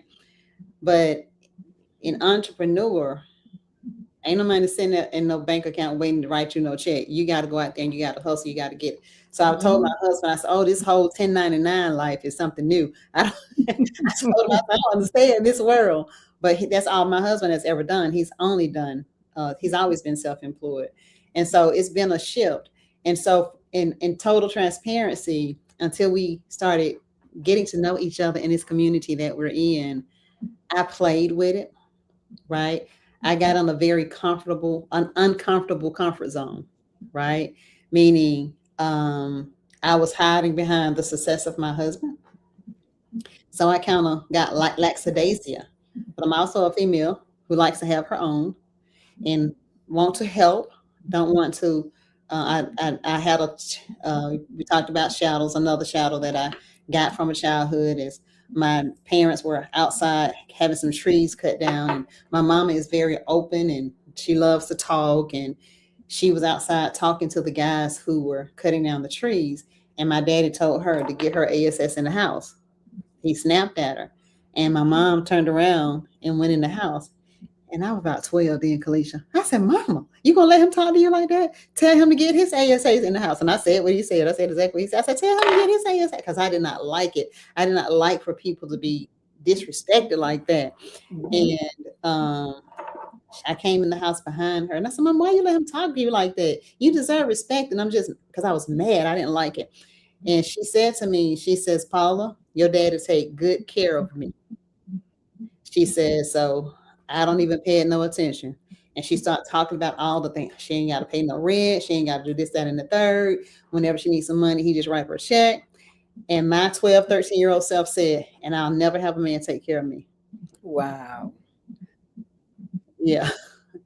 I didn't want that. That's not a part of me. I don't need nobody. I can take care of myself. What I wanted was respect, right? Yeah. And so when I made that transition, having a husband who can take care of me, it's uncomfortable for me because of that. But I'm embracing that shadow. And so now that I'm back in the community, I'm having fun. I'm learning how to put systems in place. I'm learning how to be a product. And when I tell you my coaching program has went to a whole nother level since I've been in this program, I've gotten system in place. It's making sense. It's structure in it. I'm not just talking from my head anymore. I can see the growth. And like I told you, I'm building this whole tree thing to talk about what comes out of all of those shadows. And so that's going to be what I'm going to roll out to my community. But yeah, I'm absolutely loving it. But it's a challenge. Yeah.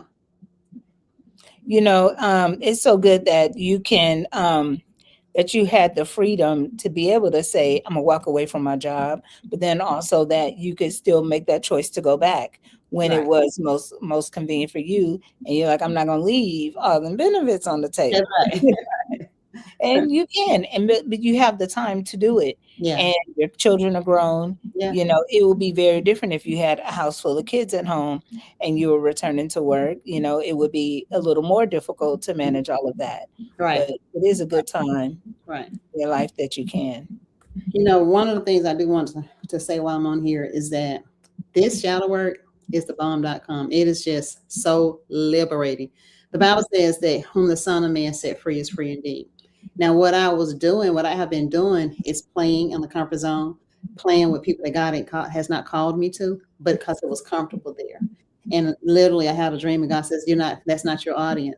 And, in our community, they make us say the XYZ statement. Well, who do you serve? Who do you serve?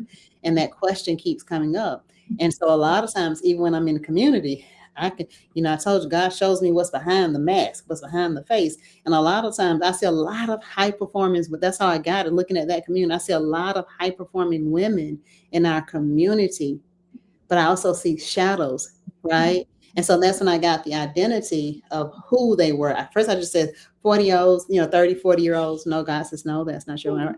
It's women who got their shift together on the outside, but on the inside, she's tired. On the inside, she's having to carry all the weight On the inside, she ready to lay this stuff down, right?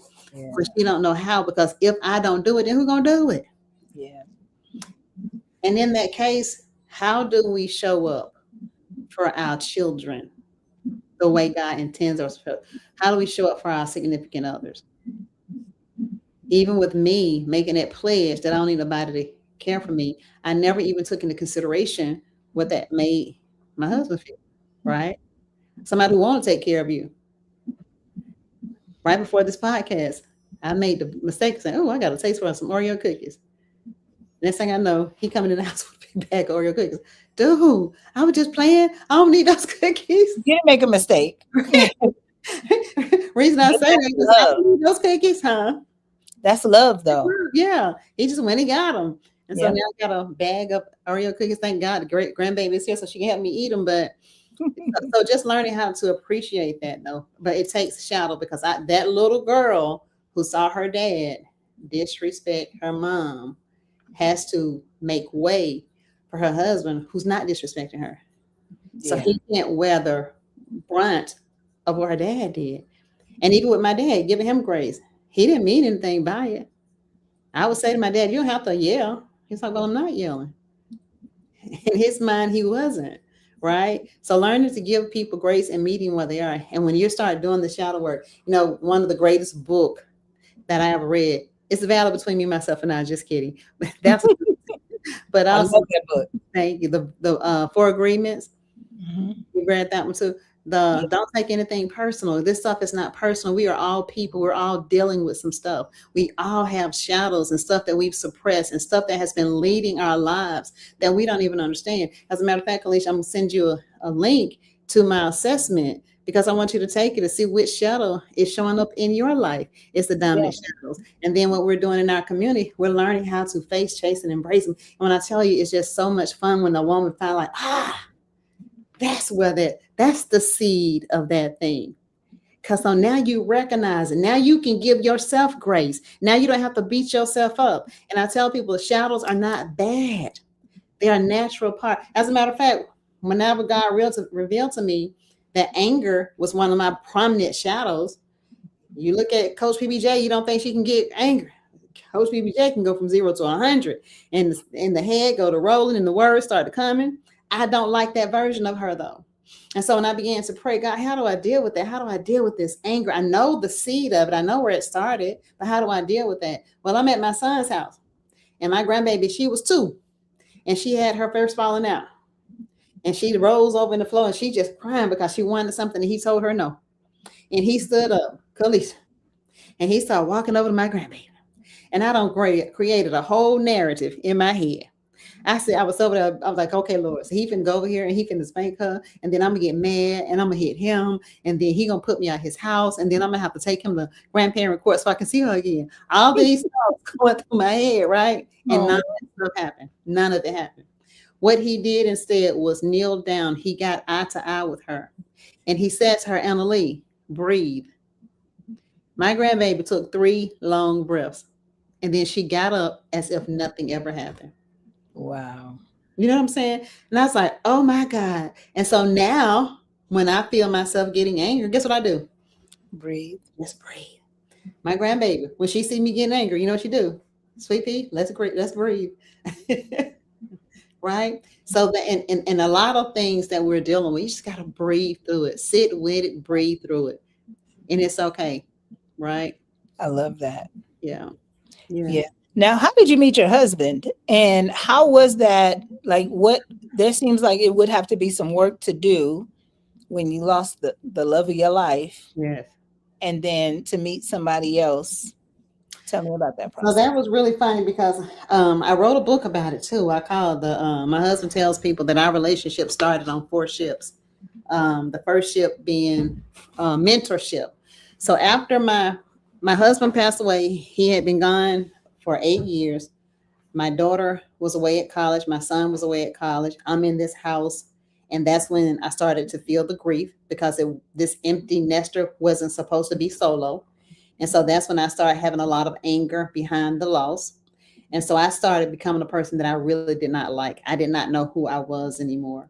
And the Bible says, I don't know if the Bible says, and I can remember, idle mind is a devil workshop. It doesn't say that, but it alludes to that. An idle mind is the devil's workshop. And so my mind just started having all of these crazy thoughts.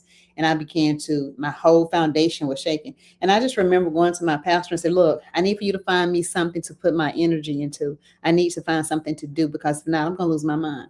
That's what I said to him. He says, well, okay, we're trying to find a discipleship ministry at the church. He said, so go see if you can go to my other church and see what they're doing in the ways of discipleship, and see if we can bring some of those ideas to the church.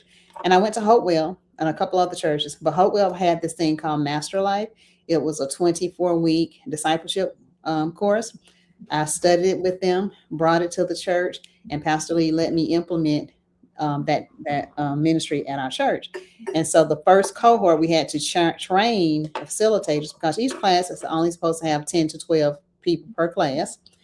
And so I trained the facilitators. We rolled out the registration, and our limit was 150 people. Tony was 151.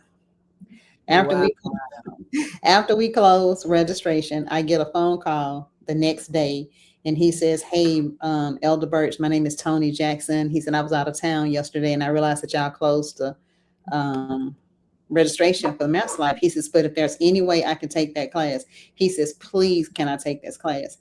And I said, dude, how am I tell a man who want to be discipled? No. I said, look, all the classes are full. I said, but I will take you in my class. I didn't know him. I did not know him at this time. I said, I will take you in my class. I said, but if you can take Wednesday, because my class is on Wednesday. He said, I'll be there. I said, okay, great. Go to the library, go to the bookstore, get your books. I'll see you on Wednesday. That's how we met. Wow. In class. Mind you, Tony at that time was going through a divorce. I was still dealing with widowhood. So at night, I couldn't sleep. At night, he couldn't sleep. So what I would be doing is sending text messages and encouragement to all of the people in my class. Tony would be responding back.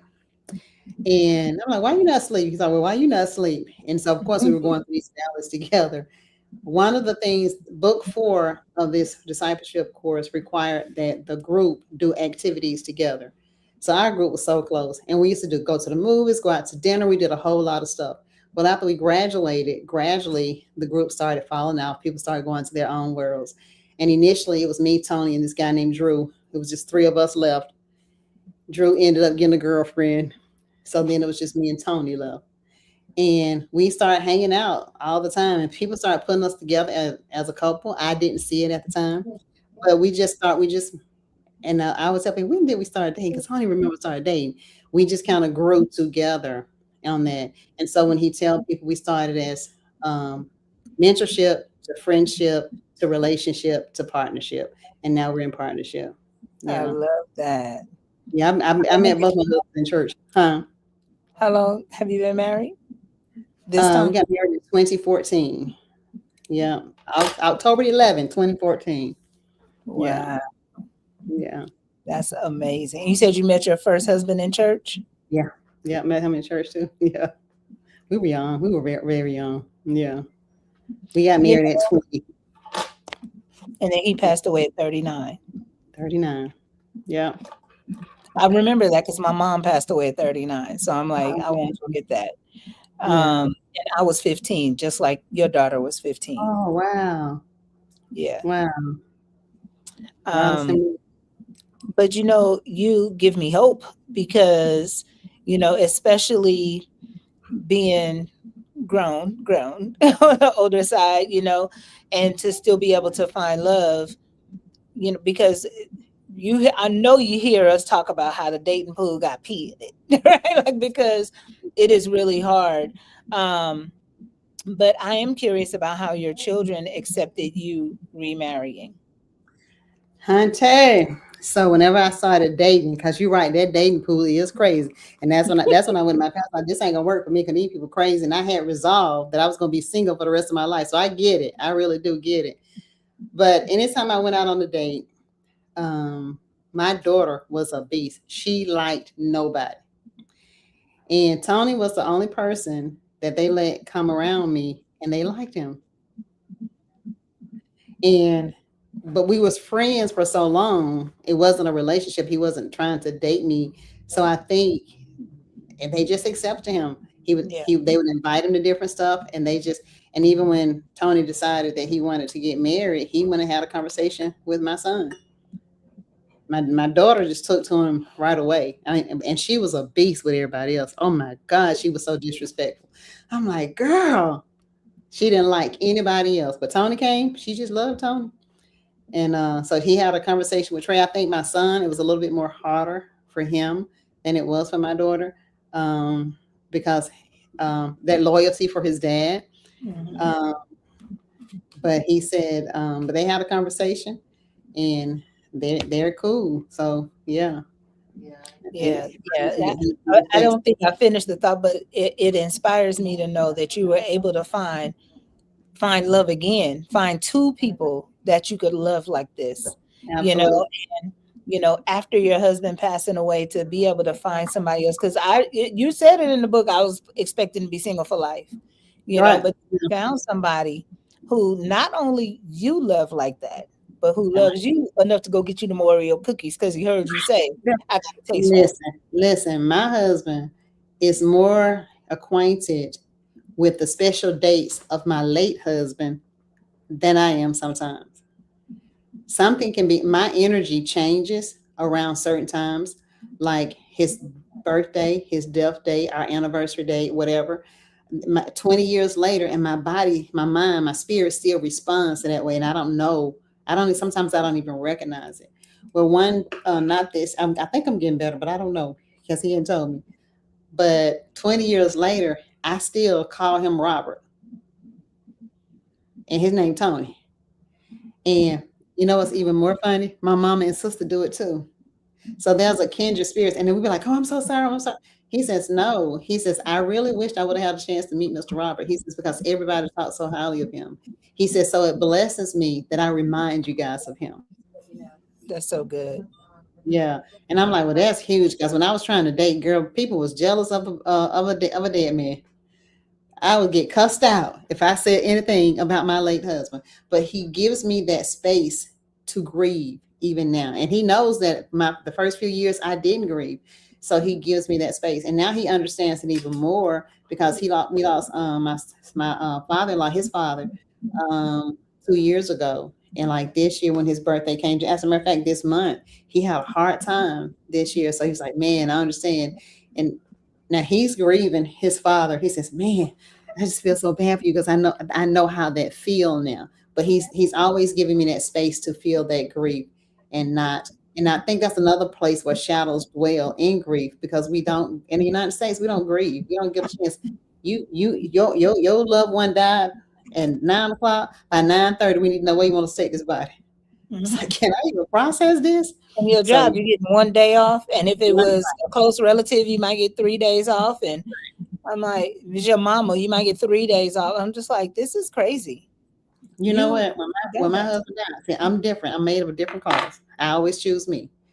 And when my husband died, like I said, my grief was more so with my children. He died right before they got out of school that year. His funeral was the week of the last day of school, right? And so I didn't know what to do with them for the summer. So I took off with them. I didn't go back to work. My husband died in May. I didn't go back to work in October.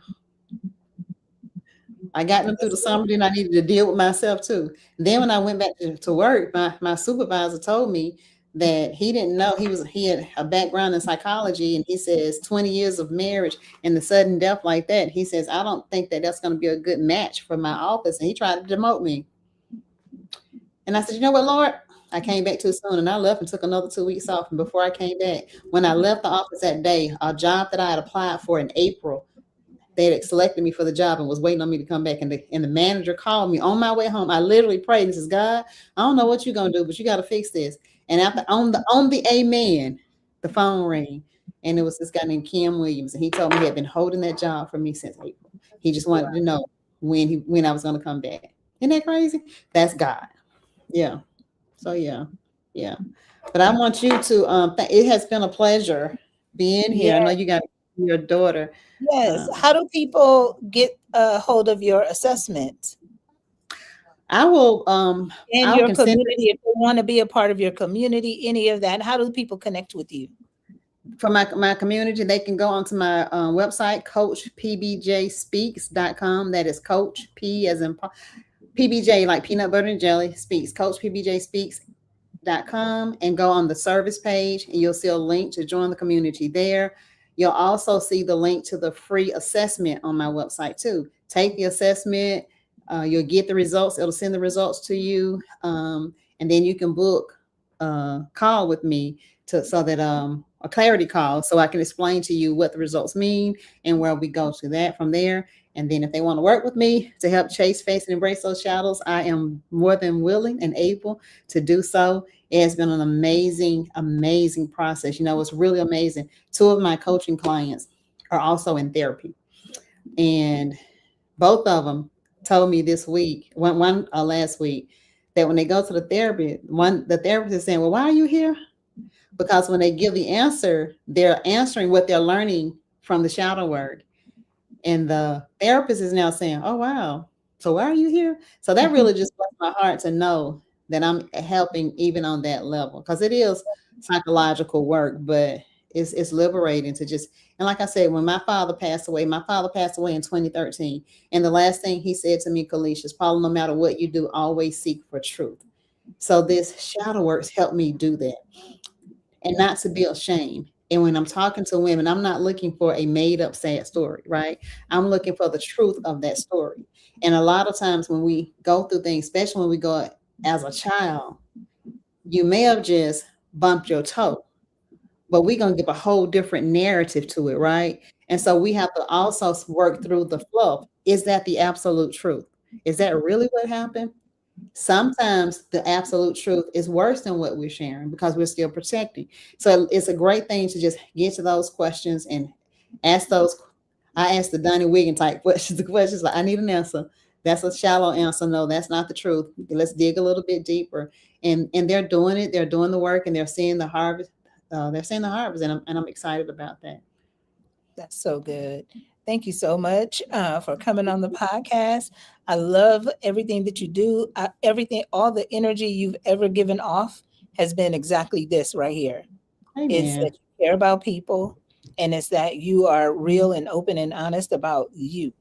And Yes. that builds so much trust with people. For sure it does with me, but Mhm. that's somebody that you can trust to coach you Yeah. on your life choices. It's Yeah. somebody who's being real about the good and the bad about their own, Yeah. because when people come off like I'm perfect, then it doesn't make people open up to say, this is what I'm struggling with, Mhm. and that's why I even created the Don't Screw Up Your Kids podcast. I'm like, not because I was a perfect parent, but Mhm. because people can learn from the mistakes that I've made, Amen. and I've learned a lot. I've done some things better. I'm doing things better with my grandkids. But for those people that don't want somebody who's been perfect their whole life and never had to recover from something, Mhm. then it's hard for you to for you to trust that they can help you as Yeah, you're battling whatever you're battling. And so absolutely. when you first mentioned about the shadows, I was like, okay. I was like, sounds like baggage to me, like what we refer to as baggage Right, in right. relationships, just in life. It's the Yeah. shadows that are following us Mhm. everywhere. If we don't deal with them, then Mhm. we take them into adulthood. We'll pass them on to future generations. And That's so good. I'm You so do. glad that you're doing the work that you're doing, because it's not just helping you. You didn't keep it to yourself, but Mm-mm. you shared it with all of us. I'm And also a minister, and I when I speak, I had to ask God, Lord, why I do that all the time. Whenever I'm ministering, I tell my story. I tell how the Bible helped me, right? And so I asked the Lord, why do I do that? Because somebody asked me, girl, every time you preach, I love it because you tell your stories and it's so relatable. And I was like, Lord, why do I do that? Because most people, when they're preaching, they just teaching the text. They're not telling you how that text, but I only preach what I've used, right? And so I asked God why I do that. And he brought, again, everything happens in our childhood. Whenever I was in Sunday school, I remember asking my Sunday school teacher, well, why do I care what Moses did? What it got to do with me? So now I tell my stories so that you can know I just didn't go to school and learn something in the book. This is the school of hard knocks. This is what God is doing in my own life. And I see the fruit of what he's doing in my own life. And it's almost like having that chocolate cake and it's just so good. And you just want to share it because it is so good. And that's what this work is to me. It's like that chocolate cake or your favorite dessert. It is that I just got to get a piece of this. And I want to share that because when we look at the state of the world, it is really scary. So I want to impact as many lives as I can to help us be our true, authentic self and live the life that we desire and we deserve. And the only way we're going to do that is to get rid of that baggage or to embrace that baggage, to understand that baggage without judging it and feeling like something is wrong with you. Because it's not. Yeah. It's what? Chase, face, and embrace, and then replace. Erase, then replace.